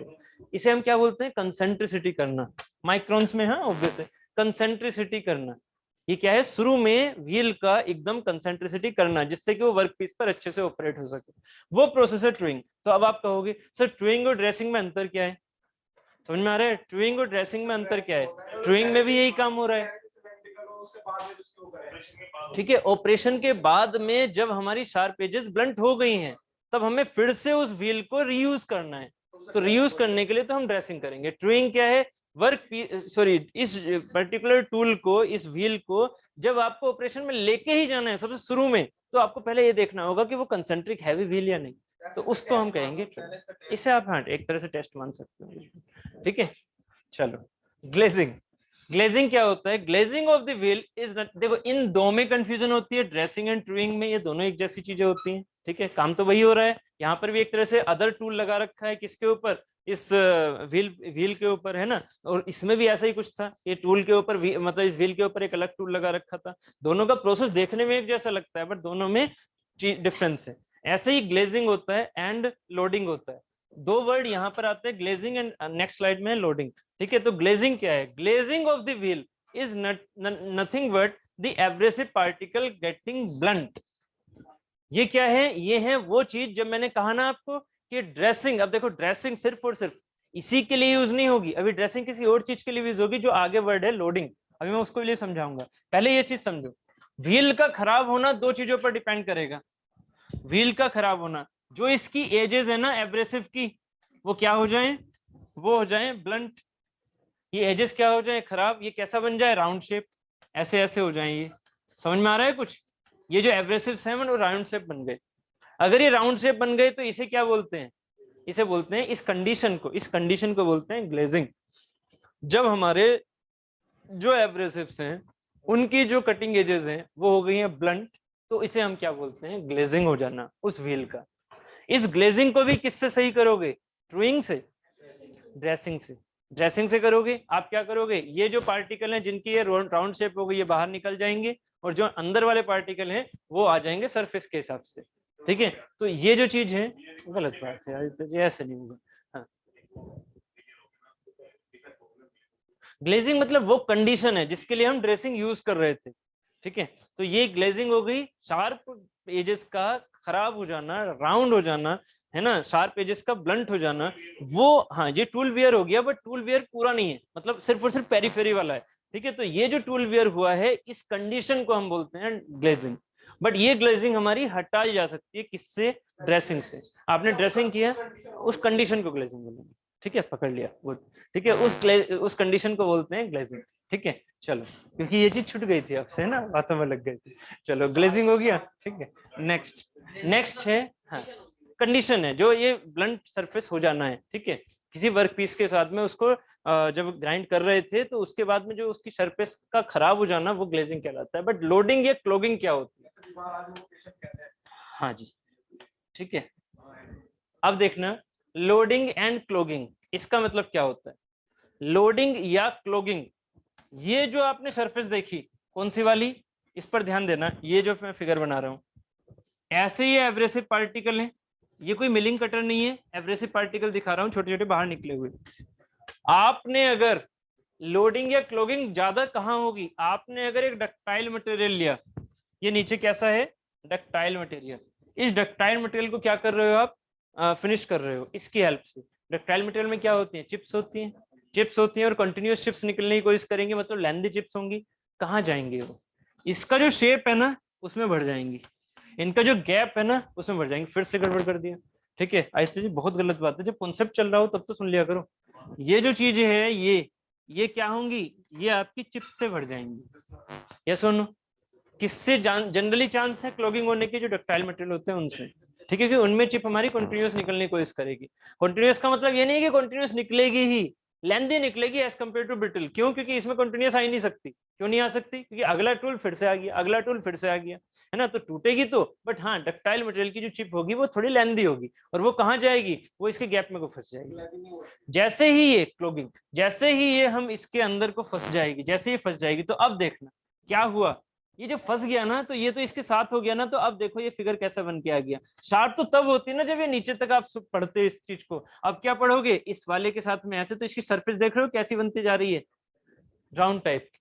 मतलब आप एक चीज को भर रहे हो ना उसके अंदर, तो जो सरफेस शार्प थी वो अब शार्प की जगह यहाँ पर तो ठीक है वो शार्प ही है, बट यहाँ जो ये गैप था उस गैप को तो आपने भर दिया ना, इस चिप की हेल्प से गैप तो भर गया चिप की हेल्प से। तो क्या हो गया, ये शेप आपको कैसे दिख रही है अब, आगे आगे की बस ऐसी। ये आपको शार्प नहीं दिख रहा ना, शार्प होने के लिए आपका एब्रेसिव पार्टिकल पूरा ऐसे होना चाहिए।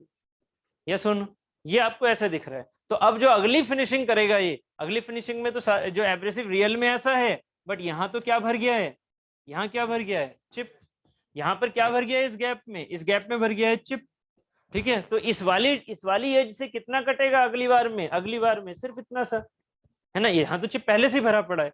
तो आपको क्या करना होता है, ये कंडीशन चिप के भर जाने की, ये कंडीशन कहलाती है क्लॉगिंग या लोडिंग होना ऑफ दी व्हील। लोडिंग हो जाना, समझ रहे हो, जैसे लोड करते हैं ना ट्रक में कुछ सामान, ऐसे यहाँ पर क्या होगी, चिप हो गई उसके गैप में। ठीक है, तो लोडिंग या क्लॉगिंग, क्लॉगिंग मतलब फंस जाना, लोडिंग या क्लॉगिंग कहलाता है आपका चिप का जब व्हील के अंदर एब्रेसिव पार्टिकल के बीच में वो फंस जाते हैं। ठीक है, ठीक है, ग्लेजिंग वो है जिसमें टीथ टूट गए मतलब राउंड शेप हो गए, जबकि जिसमें चिप आ गए उसके बीच में, तो शेप तो अभी भी उसकी ऐसी ही हो गई ना, शेप अभी भी उसकी राउंड हो गई, मतलब ऐसी होगी जैसे शार्पन ना बचा हो। ठीक है, तो इसके लिए भी क्या यूज करोगी, इसके लिए भी यूज करोगे ड्रेसिंग। ड्रेसिंग में क्या होगा, जब इसको ड्रेसिंग करोगे तो क्या होगी, चिप बाहर निकलेंगी, है ना, चिप बाहर निकलेगी। तो ड्रेसिंग इसका आउटकम है, जो आप ड्रेसिंग यूज करके इसको फिर से शार्पन कर देते हो। ठीक है, तो दो कंडीशन है, ये चार में कंफ्यूज नहीं होना, दो बिल्कुल एक जैसी हैं, बट इनकी भी कहानी अलग अलग थी। ऐसे ही दो ग्लेजिंग एंड लोडिंग, ये भी एक जैसी हैं। क्लोगिंग एंड लोडिंग तो एक ही नाम है, जबकि ग्लेजिंग एंड लोडिंग भी दोनों में एक जैसा है, बट एक में क्या है, एक में टूल के जो एब्रेसिव पार्टिकल्स हैं वो क्या हो गए हैं, वो टूट गए हैं और वो राउंड शेप आ चुके हैं कटिंग करने के बाद। जबकि क्लोगिंग या लोडिंग में क्या हो रहा है, जो चिप्स हैं वो फंस चुकी हैं, तो वो वहां पर ब्लंट एजेस कर देती है। ठीक है, तो इसको भी सही करने के लिए क्या यूज होगा, ड्रेसिंग। ठीक है, तो यही आपको नाम मैंने फिर से यहाँ पर लिख रखे हैं। ठीक है, ग्लेजिंग, लोडिंग, ठीक है, ड्रेसिंग, ये सब कुछ फिर से ट्रूइंग। अब ये बैलेंसिंग ग्राइंडिंग व्हील, बैलेंसिंग का मतलब क्या है, because of the high rotational speed involve grinding wheels must never be used unless they are good balance. गलती से भी अगर उनकी बैलेंसिंग सही नहीं है ना, तो यहाँ ना हजार्डस चीजें हो सकती हैं। मतलब आपकी स्पीड देख रहे हो, इसकी स्पीड बहुत तगड़ी है, बहुत तेज है इसकी स्पीड, और जब ये स्पीड तेज है और मान लो जल्द गलती से अगर ये थोड़ा सा भी व्हील बबल कर जाए, ठीक है, अगर ये थोड़ा सा भी व्हील यहाँ पर बबल कर जाए, ठीक है, तो क्या होगा, थोड़ा सा भी व्हील बबल कर जाए, ठीक है, तो क्या होगा, यहाँ पर चिंगारियां इधर उधर जाएंगी। ठीक है, चिंगारियां एक तो पहली बार इधर उधर जाएंगी, दूसरा ये टूल आपका टूटने की कंडीशन में पहुंच जाएगा, क्योंकि स्पीड बहुत तेज है ना, टूट जाएगा, टूट ही जाएगा, खराब क्या, टूट ही जाएगा। ठीक है, ये टूट जाएगा, समझ रहे हो ना, अगर इसमें बबलिंग ज्यादा होती जाएगी, बैलेंसिंग नहीं कर रखी है इसकी, तो ये टूटने की कंडीशन आ जाएगी, टूट जाएगा ये। ठीक है, तो ये चीजें आपको बैलेंसिंग में याद रखनी है कि बैलेंसिंग का क्या मतलब हुआ, कि ग्राइंडिंग व्हील की बैलेंसिंग हमारी बहुत जरूरी है, क्योंकि उसमें रोटेशनल स्पीड होती है। ठीक है, चलो अब ये कुछ कुछ ऐसी चीजें हैं जो कि थोड़ी एक्स्ट्रा हैं, थोड़ी एक्स्ट्रा, मतलब इसको अगर हम लिखें तो ये हमारा एसएससी जेई वाला पार्ट है। ठीक है, अभी छोटी सी वीडियोस और बची हैं, और वीडियोस के बाद इसके क्वेश्चन भी बचे हैं। ठीक है, टेस्ट और क्वेश्चन। ठीक है, क्योंकि हमारा ग्राइंडिंग ना आधा कल हो गया था ना, वो जो नोमेनक्लेचर वगैरह थे स्टार्टिंग वाले वो हो गए थे हमारे। सही रहा यार।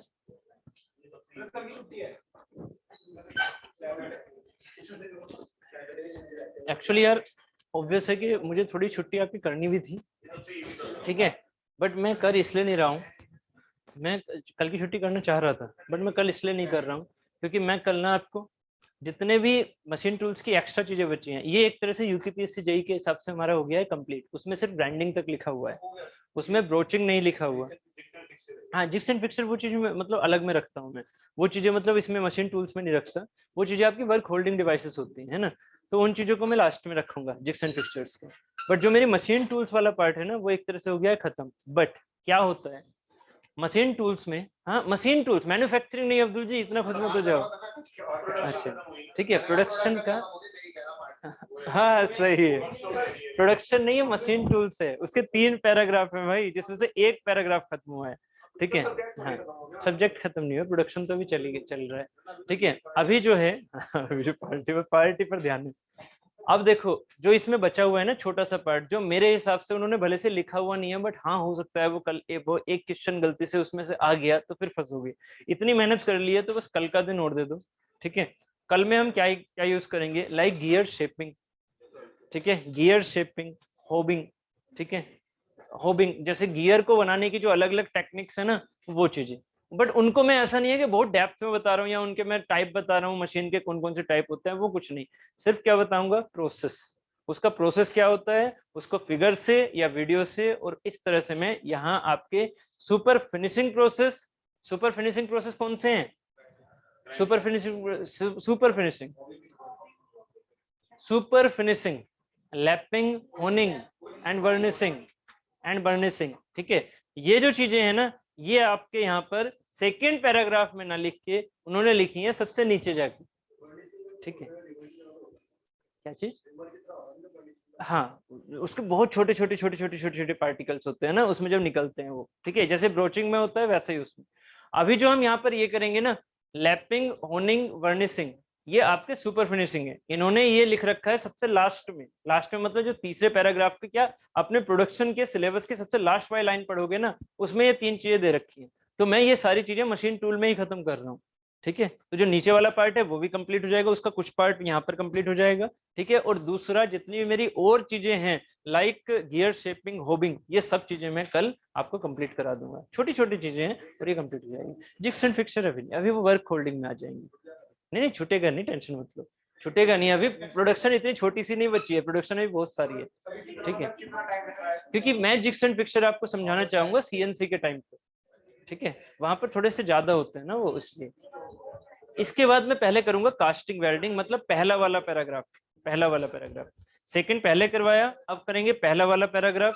क्योंकि इनमें लगता है बहुत ज्यादा टाइम, इसलिए मेरा अब टेंशन मुझे खत्म हो गई कि हाँ यार मैंने मेन पार्ट कवर करवा दिया। वर्कशॉप तो लास्ट में करेंगे, वर्कशॉप में तो बहुत ही कम टाइम लगेगा। इसके बाद कास्टिंग वेल्डिंग वाला पार्ट, जो पहला वाला पैराग्राफ। ठीक है। मशीन टूल्स हमारे कंप्लीट हो गए जो कि लेंदी थे। उसके बाद अब कास्टिंग वेल्डिंग, कास्टिंग वेल्डिंग के बाद वर्कशॉप। और वर्कशॉप, हाँ ये सबसे लेंदी था। वर्कशॉप में आपका सिर्फ और सिर्फ मुझे क्या करना है, फिगर दिखाना है, उसके नाम दिखाने हैं बस। वर्कशॉप में और कुछ करना ही नहीं, चाहे वो कारपेंट्री हो चाहे वो स्मिथी हो। रटने वाली चीजें, उनके नाम रटने हैं। ठीक है। उसके बाद टूल के नाम रटने हैं। एक चीजल है तो चीजल कैसा है, क्या करता है वो, बस, है ना। ठीक है। तो ये जो चीजें है ना, ये चीजें आपको सिर्फ वहां पर याद रखनी होंगी, तो फिगर के साथ में दिखा दूंगा। अब जो थोड़ा टाइम है ना, जो इसके बाद में जो टाइम कंज्यूमिंग है वो बस कास्टिंग वेल्डिंग है। तो कास्टिंग वेल्डिंग हम पहले खत्म करेंगे, मतलब पहला वाला पैराग्राफ कंप्लीट हो जाएगा। उसके बाद बस हमारी वर्कशॉप बचेगी, तो वर्कशॉप हो जाएगी फिर बाद में सबसे। ठीक है। इंडस्ट्रियल आई थिंक दूसरे सर ही पढ़ाएंगे आपको। ठीक है। तो हाँ वही पढ़ाएंगे। ठीक है। थर्मल उनका ही रहेगा, थर्मल आपका शुरू हो ही जाएगा। ठीक है। और बाकी मेरा प्रोडक्शन आपका साथ में चलता रहेगा। थर्मल 1 से हाँ 1 तारीख से आपका थर्मल शुरू हो रहा है। थर्मल के साथ साथ मेरा प्रोडक्शन का जो रिमेनिंग पार्ट है वो कंप्लीट होता रहेगा। उधर थर्मल हो रहा है, इधर प्रोडक्शन हो जाएगा कंप्लीट। ठीक है। प्रोडक्शन में पूरी कोशिश कर रहा हूँ 15 तारीख तक खत्म हो जाएगा कंप्लीटली, मैं तीनों पैराग्राफ मैं पूरी कोशिश करूंगा 15 तारीख तक तीनों पैराग्राफ कंप्लीट हो जाए। मैं तो कास्टिंग वेल्डिंग भी कंप्लीट और आपका वो स्मिथी कारपेंट्री ये सब कुछ कंप्लीट हो जाए, पेंट वेंट सब। ठीक है। 15 तारीख तक। 15 के बाद मेरे पास क्या मिलेगा टाइम, 15 दिन का किसमें, टॉम के लिए। एंड आगे के 15 दिन का टाइम हो गया डिजाइन के लिए। ठीक है। तो मेरे पास इस तरह का जो टाइम बचा है ना, मैंने 15 अप्रैल तक अपने मेन सब्जेक्ट को सोच रखा है। 15 अप्रैल तक हो जाएगी इसकी हेल्प से। ठीक है। आप यहीं पर बैठे हुए ना, इसकी बोर्ड की हेल्प से। ठीक है। डिजाइन की पीपीटी बनी हुई है, बस उनको मैं डायरेक्टली यूज करूंगा। ठीक है। देखो डेरिवेशन आपको मैं बहुत ज्यादा करवाऊंगा नहीं। ठीक है। डेरिवेशन डिजाइन में बहुत है, गेट के हिसाब से अगर देखोगे तो बहुत डेरिवेशन है। ठीक है। बहुत डेप्थ में डेरिवेशन है। एसएससी के हिसाब से थोड़े से, है ना, एसएससी के हिसाब से थोड़े से। यहाँ जो डिजाइन वाला पार्ट है ना यूकेपीएससी में, वो भी आपका थोड़ा सा ज्यादा है रटने वाला। ठीक है। थोड़ा ज्यादा, बहुत ज्यादा नहीं, बहुत ज्यादा नहीं, थोड़ा सा, थोड़ा सा। जैसे सोम में है ना उतना, बस इससे ज्यादा ऐसा कुछ नहीं है। थोड़ा थोड़ा कहीं कहीं आएगा, जहाँ का मैट्रिक्स थ्रेड की बात करते हैं ना, मैट्रिक्स थ्रेड के कुछ डाया होते हैं वो थोड़े याद रखने होते हैं। जैसे M30 वो किस रेंज के लिए यूज होता है, तो वो छोटी छोटी चीजें हैं जो आपको याद रखनी पड़ेंगी वहां पर। ठीक है। बाकी ऐसा कुछ रटने वाला बहुत कॉन्सेप्चुअल, मतलब बहुत ज्यादा रटने का नहीं है। उससे ज्यादा रटना इसमें है प्रोडक्शन में, जितना आपने समझा है, जितना नाम सुने हैं ना, वो इसमें ज्यादा है एज कम्पेयर टू एमडी। ठीक है। क्लियर है। तो आपको अगर ये रटने वाला नहीं लगा तो एमडी भी नहीं लगेगा फिर, है ना। तो फिर एमडी भी नहीं लगेगा, तो उसकी टेंशन मतलब जहां जहां कहता हूँ कि यार ये चीज रट लो, वो प्लीज रट लिया करो, है ना। तो उसके यहाँ जो एंगल्स है ना उनको नाम उनको लिख लिया करो। जो जो चीजें वैसी होती है ना रटने वाली एकदम, उनको लिख लिया करो। वैसे ना बात करने करने से याद भी रह जाता है। अब 118 याद तो हो गया होगा आपको। ठीक है। बस तो इस छोटी छोटी चीजें ना याद रख लिया करो। ठीक है। चलो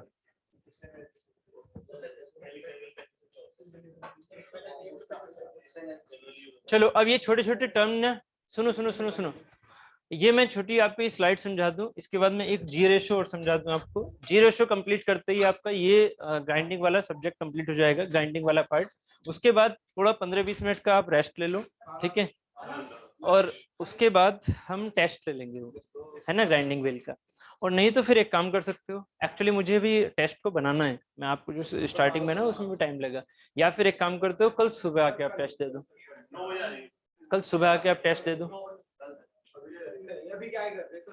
वही मैं कह रहा हूँ, या तो अब जाके आप थोड़ा तैयारी कर लो घर पे। ठीक है। तैयारी है। नहीं नहीं, मतलब सब्जेक्ट रिवाइज कर लो या कुछ भी इस तरह का कर लो। यहाँ पर आधा घंटा वेस्ट ना करके जो गैप आप लेना चाह रहे हो क्योंकि उसके बाद सिर्फ टेस्ट रहेगा, ज्यादा रहने। कल के टॉपिक हम बहुत ज्यादा नहीं रहेंगे ना, कल के टॉपिक तो छोटे छोटे हैं, वर्निशिंग, लैपिंग, होनिंग, इनके टाइप वाइप बताने नहीं मुझे, प्रोसेस बताने हैं बस। ठीक है, नहीं नहीं 10 बजे आ जाओ, 10 बजे आते ही टेस्ट देना शुरू कर देना, 10 बजे आते ही टेस्ट देना शुरू कर देना। बट मैं आपको इसलिए छोड़ रहा हूँ क्योंकि अगर मैं थोड़ा नहीं, मैं आपको टेस्ट दूंगा ना, अभी टेस्ट दूंगा तो टेस्ट को मुझे उसमें देने में टाइम लगेगा कम से कम 15 से 20 मिनट, तो उस चक्कर में आपका 15 से 20 मिनट खराब हो जाएगा।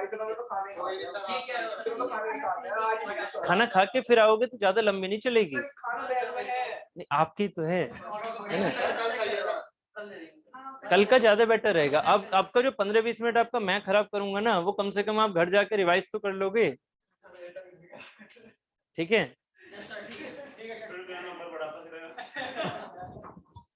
ठीक है,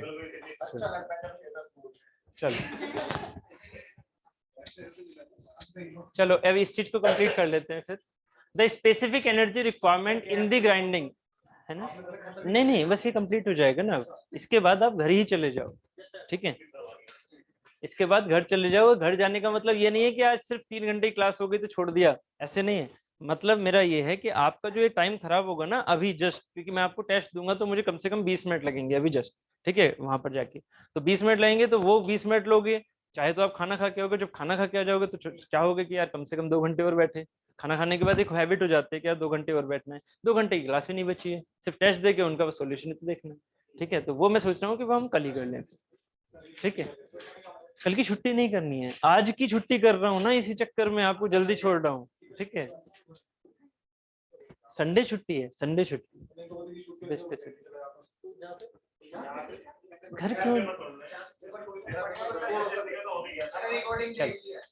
चलो, the specific energy requirement in grinding. Specific energy का मतलब क्या होता है, थोड़ा सा ये समझ लो बस। स्पेसिफिक एनर्जी कंजम्पशन, इसका मतलब क्या हुआ, एक पर्टिकुलर एमआरआर, एमआरआर क्या होता है, मेटल रिमूवल रेट।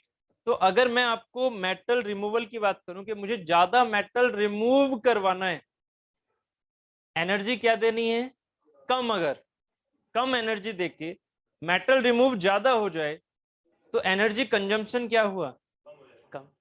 समझ रहे हो, ज्यादा मेटल रिमूवल मतलब ज्यादा आउटकम, कम एनर्जी पर, तो क्या है हमारी एनर्जी कंजम्पशन कम। बस एनर्जी कंजम्पशन के आगे एक वर्ड यूज कर लो, स्पेसिफिक, पर यूनिट पावर के हिसाब से होता है। तो स्पेसिफिक एनर्जी कंजम्पशन हमारा क्या हो गया, कम। अगर कम एनर्जी देके आप ज्यादा मेटल रिमूव करवा लो। अब बताना, एक है हमारे पास टर्निंग ऑपरेशन लेथ में, और एक है मेरा ग्राइंडिंग ऑपरेशन। आउटकम क्या है मेरा, आउटकम क्या है, मुझे 5 mm का डाया रिड्यूस करना है। थोड़ा सुनना मेरे एग्जाम्पल को, 5 mm का डाया रिड्यूस करना है, 5 mm का। एक है मेरे पास ये जॉब, इस जॉब का 5 mm का डाया रिड्यूस करके, 5 mm का डाया रिड्यूस करके आपको ऐसे टर्न करना है। ये क्या टर्निंग में हो जाएगा लेथ में, हाँ हो जाएगा। क्या ये ग्राइंडिंग में हो सकता है, हाँ हो सकता है। सिलेंड्रिकल ग्राइंडिंग में हो सकता है, सिलेंड्रिकल ग्राइंडिंग में हो सकता है 5 mm का डाया रिड्यूस, बिल्कुल हो सकता है। अब जरा बताना, अगर ग्राइंडिंग समझो, टर्निंग समझो। ग्राइंडिंग में टूल क्या है, एब्रेसिव। एब्रेसिव की कटिंग एज क्या होती है, बहुत छोटी छोटी छोटी छोटी। अब ये बताना किसमें ज्यादा एनर्जी जाएगी इतने ही मेटल को रिमूव करने के लिए, ग्राइंडिंग में बहुत ज्यादा। क्यों, क्योंकि उसमें घुमाने के लिए जो पावर जा रही है वो एक बार घूमने पे बहुत ही कम मेटल को रिमूव करेगी, बहुत कम। और इसमें जो कितने चक्कर लगा दोगे इतना 5 mm का डाया रिड्यूस करवाने में।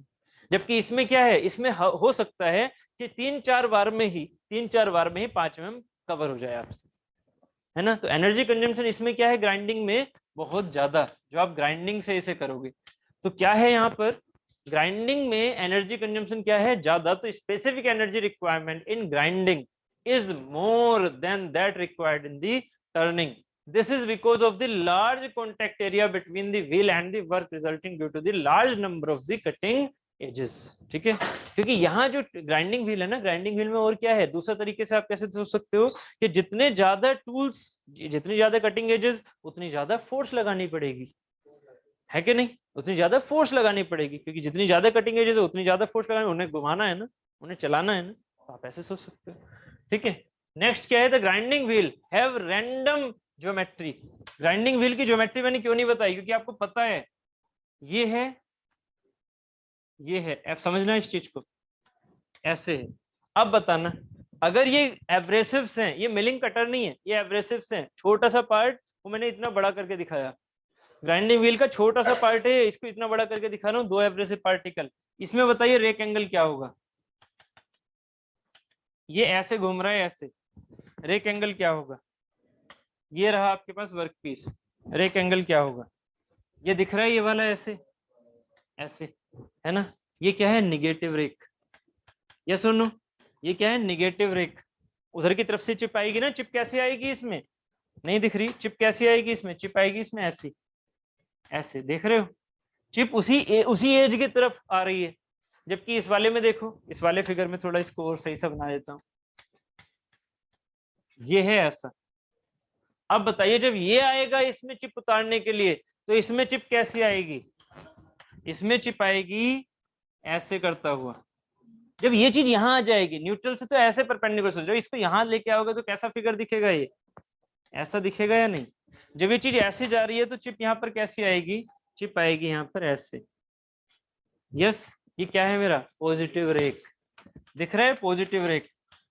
तो एक ही वर्क व्हील के ऊपर infinite number of positive rake वाले एब्रेसिव्स होंगे और निगेटिव रेक वाले एब्रेसिव्स होंगे। आप क्या खुद से बनाओगे कि नहीं मैं तो इसका पॉजिटिव रेक बनाऊंगा, छोटे छोटे पत्थर को काटोगे क्या, है ना, जैसे आप पत्थर के पीछे बैठे हो बजरियों के बीच में, तो उनको पहले काटोगे उसके बाद एब्रेसिव में लगाओगे, ऐसे कर सकते हो। ये तो पत्थर भी नहीं है, तो बजरी भी नहीं है, तो बहुत ही छोटी छोटी चीजें, ठीक है। तो उनके रेक एंगल तो खुद नेचर बना रहा है ना, जब आपने उसे काटा नेचर में जैसे जैसे कटे, वो जहां जहां कटे वो चीज हो गई। क्या उनके आप खुद से बनाओगे, नहीं। तो यहाँ निगेटिव भी होंगे एंड पॉजिटिव भी होंगे, दोनों चीजें होंगी। तो यहाँ एंगल कहां से कहां तक होते हैं, +45 से -60, निगेटिव भी होंगे एंड पॉजिटिव भी होंगे, है ना, बात समझ में आ रही है। तो ये हमारे ऑब्वियस है, ऑलमोस्ट की बात करेंगे हम, ठीक है। तो the negative rake increases the cutting force, हाँ जहां निगेटिव रेक इससे टकराएगा वो क्या होगा, कटिंग फोर्स ज्यादा करेगा, जहां पॉजिटिव रेक वाला एब्रेसिव का टकराएगा उसमें कटिंग फोर्स आपकी कम लगेगी, ऑब्वियस, ठीक है। बट ओवरऑल तो निगेटिव रेक एंगल वाले ज्यादा रहेंगे ना, क्योंकि जनरली शेप हमारी कैसी होती है, जनरली शेप कैसी होती है, ऐसी होती है किसी चीज की, प्रेफरेबल नहीं है, प्रेफरेबल नेगेटिव रेक नहीं है किसमें, प्रेफरेबल नेगेटिव रेक कब कब होता है, नेगेटिव रेक कब होता है किसके लिए, जब ब्रिटल मटेरियल हो, है ना। नहीं तो हम क्या चाहेंगे, शेप हम यही चाहते हैं हमेशा, हमेशा पॉजिटिव चाहते हैं हम। निगेटिव रेक तब होता है जब हमारे पास जो मटेरियल है, जो वर्क पीस है, वो बहुत ज्यादा हार्डर हो, तो उससे क्या होगा, मेरा वो टिप ना टूट जाएगा। तो टिप को टूटने से बचाने के लिए आप क्या देते हो, यहाँ का लिप एंगल बढ़ाना चाहते हो। जब लिप एंगल बढ़ाना चाहते हो तो क्या हो जाएगा, यहाँ पर ये वाला एंगल ज्यादा चला जाएगा, रेक एंगल हो जाएगा positive, negative. Rake angle negative होने से एक फायदा लगेगा, जैसे आप बोल रहे थे, एक फायदा लगेगा कि जो टूल का पार्ट है वो जल्दी से टूटेगा नहीं, उसमें स्ट्रेंथ ज्यादा है। जो टूल है ना, मतलब जो ये एब्रेसिव है, इसमें स्ट्रेंथ ज्यादा है। इस वाले में क्या है, जो पतला है उसमें क्या है, स्ट्रेंथ कम है। जो ये रेक एंगल जिसमें पॉजिटिव है उसमें स्ट्रेंथ कम है, बात क्लियर है। बट उसमें फोर्स कम लगानी पड़ेगी, है ना, उसमें फोर्स कम लगानी पड़ेगी, इसकी स्ट्रेंथ कम है। ये टूटने के चांसेस इसके ज्यादा है, बात क्लियर है ना। इसके टूटने के चांस थोड़े कम है, इसके टूटने के चांस ज्यादा है। अगर आप इनमें से किसी को तोड़ोगे ना, दोनों चीजें ये पास में लगी हुई, कौन सा पहले टूटेगा, ये पहले टूट के राउंड बना देगा, ये पॉजिटिव वाला है। ये निगेटिव हो जाएगा, निगेटिव हो जाएगा, ठीक है। ये जब टूट के ऐसे राउंड शेप का बनाएगा तो ये क्या हो जाएगा, एक तरह से निगेटिव। तो हमें क्या मशीनिंग करने के लिए निगेटिव ही चाहिए ना, हमें पॉजिटिव चाहिए। निगेटिव होता जाएगा, जितना ज्यादा निगेटिव होता जाएगा उतना क्या है, वो राउंड शेप होता जा रहा है, राउंड शेप होता जा रहा है, ब्लंट होता जा रहा है, ब्लंट होता जा रहा है, तो मशीन भी नहीं करेगा वो अच्छे, ठीक है। क्लियर है इतना, चलो। तो ये कहानी यहाँ तक होगी। उसके बाद आ जाता है हमारा, अच्छा एक चीज और है, थोड़ा सा याद रखना इस पॉइंट को, जनरली शायद ना पूछा जाए, फिर भी ये पॉइंट याद रखना। The ratio of the thrust force to the cutting force. Thrust और कटिंग का मतलब क्या होता है, चाहे तो इस पर स्टार लगा देना, मतलब इस चीज को सिर्फ याद रख लेना, क्योंकि मैंने थ्रस्ट फोर्स कटिंग फोर्स बहुत ज्यादा डेप्थ में नहीं बताई आपको। थ्रस्ट कटिंग तो ठीक है, थ्रस्ट नहीं बताई। थ्रस्ट का मतलब क्या होता है, थ्रस्ट, कटिंग फोर्स क्या है और थ्रस्ट फोर्स क्या है,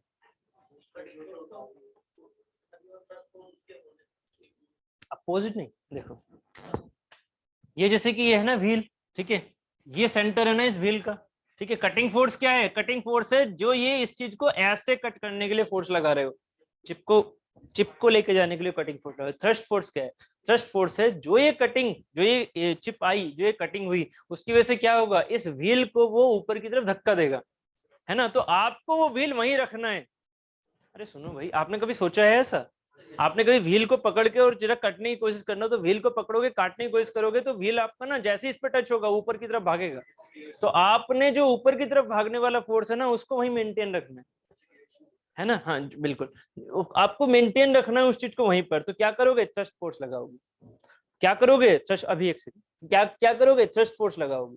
जब थ्रस्ट फोर्स लगाओगे, इधर देख लो, जब थ्रस्ट, अरे उधर ठीक है, इधर देख लो, जब थ्रस्ट फोर्स लगाओगे तो क्या होगा, जब ये वाला फोर्स नीचे की तरफ लगाओगे तभी तो ये मेंटेन रहेगा इससे टच होके। तो इसी बोलते हैं जो हमारा रेडियल फोर्स है ना, वो एक तरह से क्या है यहाँ पर, thrust force in the wheels, ठीक है। जो रेडियल फोर्स है, आप जो यहाँ पर ऐसे रोकने के लिए लगा रहे हो ना, वो है हमारा थ्रस्ट फोर्स, ठीक है, वो है हमारा थ्रस्ट फोर्स। क्लियर है? ठीक है। क्या हुआ इसमें?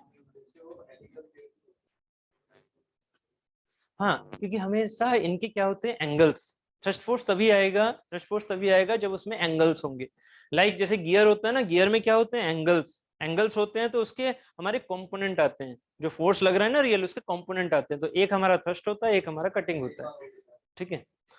समझो, आप अगर किसी चीज को ऐसे लेके जा रहे हो, इसके ऊपर ऐसे लेके जा रहे हो, तो इसको घुमा रहे हो, घुमा, और घुमा के जब इसे ऐसे लेके आ रहे हो इसके ऊपर, तो हमेशा क्या होगा, ये फोर्स, ये वाला जो वर्क पीस है ना, ये वर्क पीस इसके ऊपर ऐसे जब ये टच कराओगे ना, तो ये ऊपर जाएगा।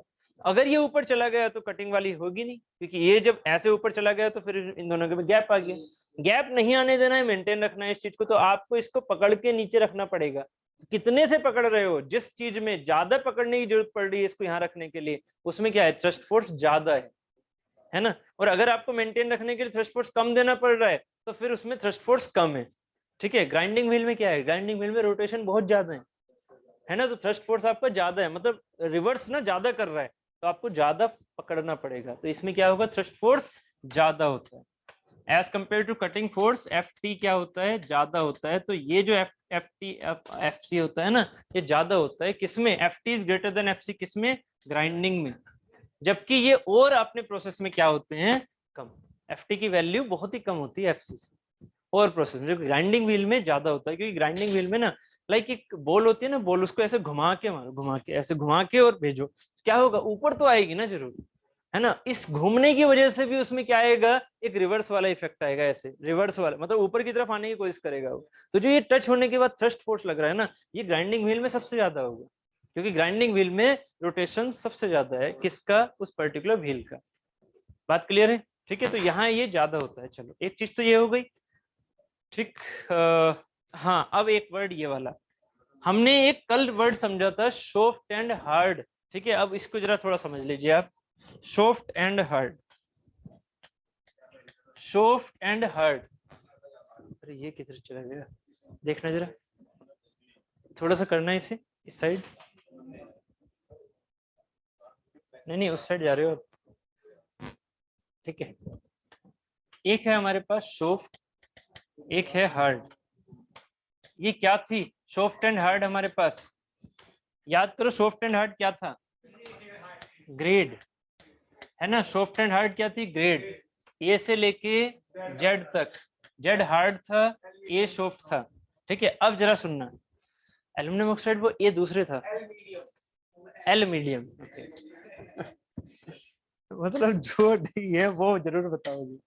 चलो, हाँ, चलो, तो सॉफ्ट एंड हार्ड। अब जरा सॉफ्ट के बारे में समझना एक चीज और, है ना। ये जो सॉफ्ट रिलेशन है ना, वर्क पीस आपका सॉफ्ट है। सॉफ्ट का मीनिंग क्या हुआ, सुनना जरा एक मिनट। ये जो है ना, इसके साथ में, कल वाली चीज के साथ में ये चीज और ऐड करो, सॉफ्ट का रियल मीनिंग समझने के लिए। ये वाली चीज, ये इस पर एब्रेसिव लगे हुए हैं, ठीक है। अगर मैं, जरा थोड़ा ध्यान से सुनना, अगर मैं एक हार्ड मटेरियल को, सुनना जरा ध्यान से, एक हार्ड मटेरियल को इससे क्या करता हूं, फिनिश करता हूं। एक हार्ड मटेरियल को, वर्कपीस क्या है, हार्डर है, एक हार्ड मटेरियल को इससे मैं फिनिश करता हूं, ठीक है, एक इस पर्टिकुलर व्हील से। तो क्या होता है, ये जो चीजें हैं जो एब्रेसिव हैं वो जल्दी खराब होंगे या लेट खराब होंगे? जल्दी, क्योंकि यहाँ क्या है, हार्डर मटेरियल है ना। अब जो मैं सॉफ्ट वर्ड बोल रहा हूँ ना उसको इस तरह से और याद रखना, जो सॉफ्ट व्हील के लिए बोला, व्हील के लिए मैं जो सॉफ्ट वर्ड बोल रहा हूँ उसका मीनिंग क्या है, उसका मीनिंग क्या है, ऐसे याद रखना इस चीज को कि एक एब्रेसिव खराब हुआ, इस एक एब्रेसिव का एग्जांपल समझना, एक एब्रेसिव खराब हो गया क्योंकि ये हार्ड मटेरियल को फिनिश कर रहा था, एक एब्रेसिव खराब हुआ तो ये एब्रेसिव ना इजीली निकल जाए।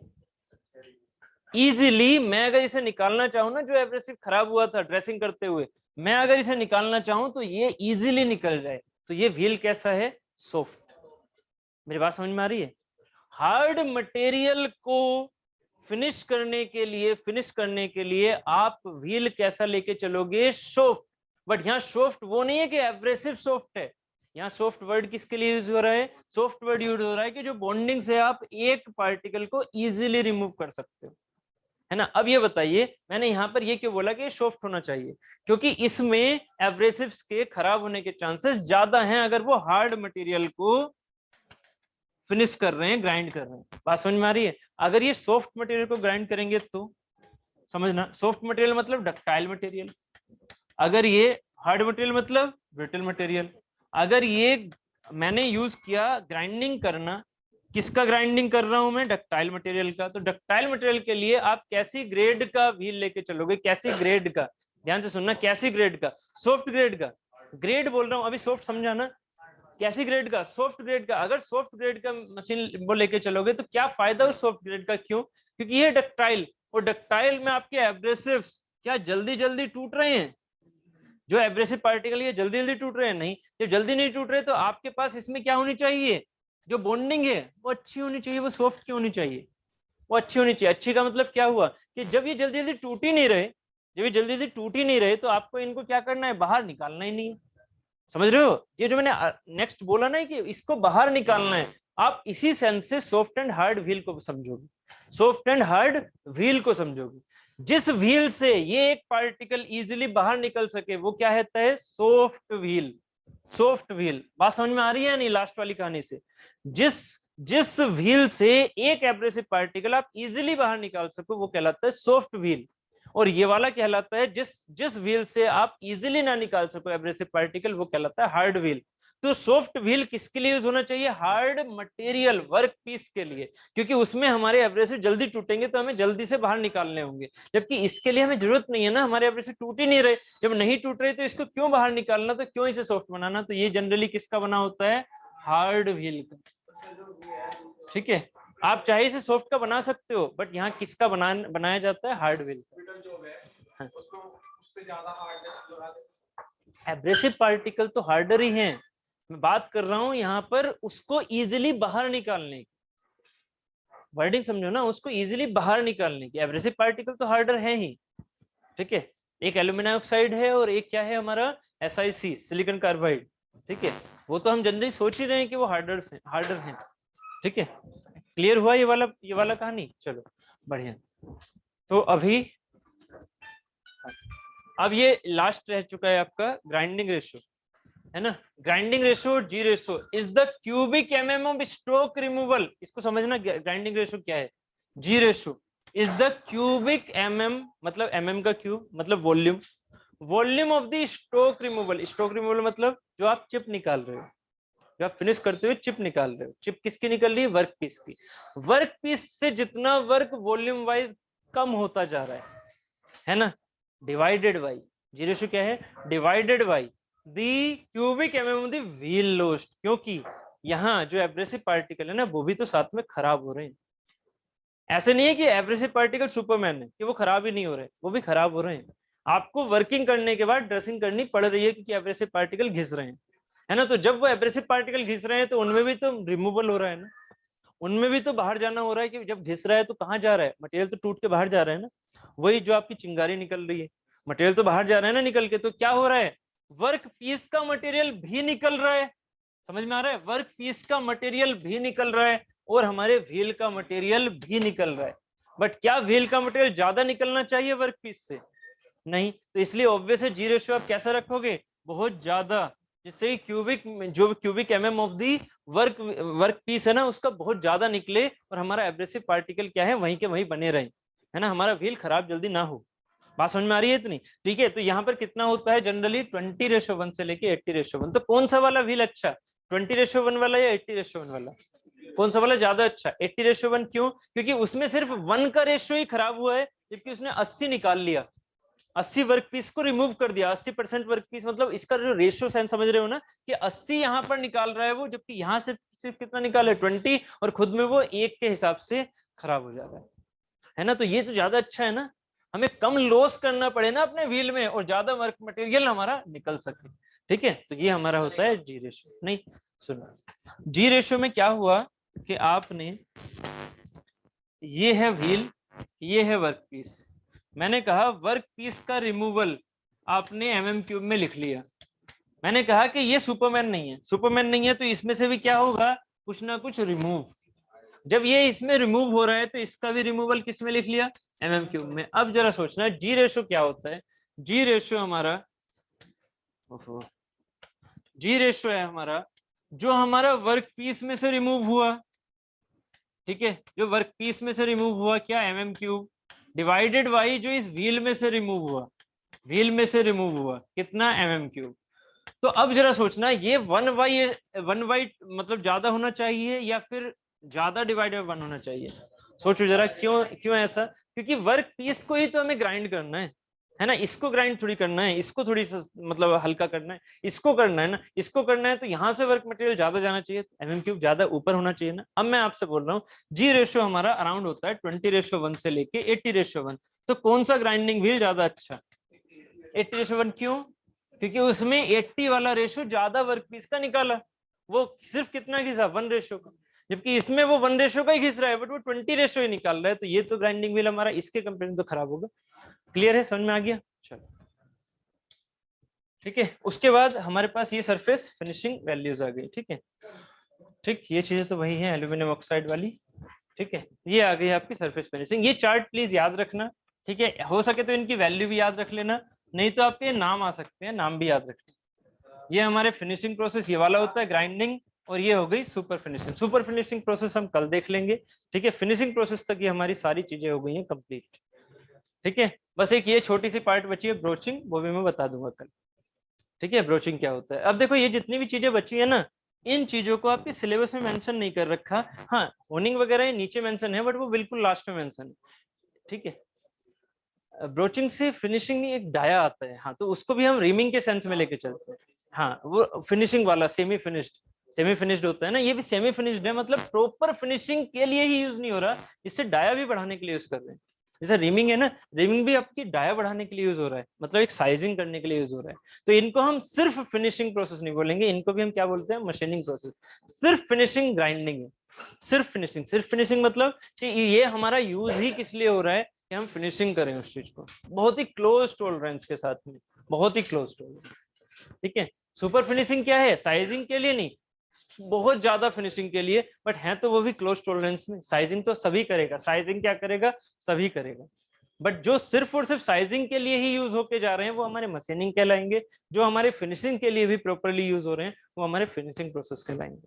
ठीक है, और वो जो रीमिंग हो गया या ब्रोचिंग हो गया वो सेमी फिनिशिंग प्रोसेस है। ठीक है, ठीक है, तो आज के लिए हम एक काम कर लेते हैं, आज के लिए हम इतना ही रखते हैं। क्यों?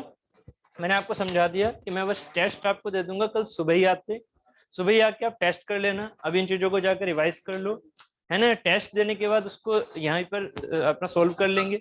सोल्व करने के बाद हम जितने भी ये रिमेनिंग प्रोसेस बचे हुए हैं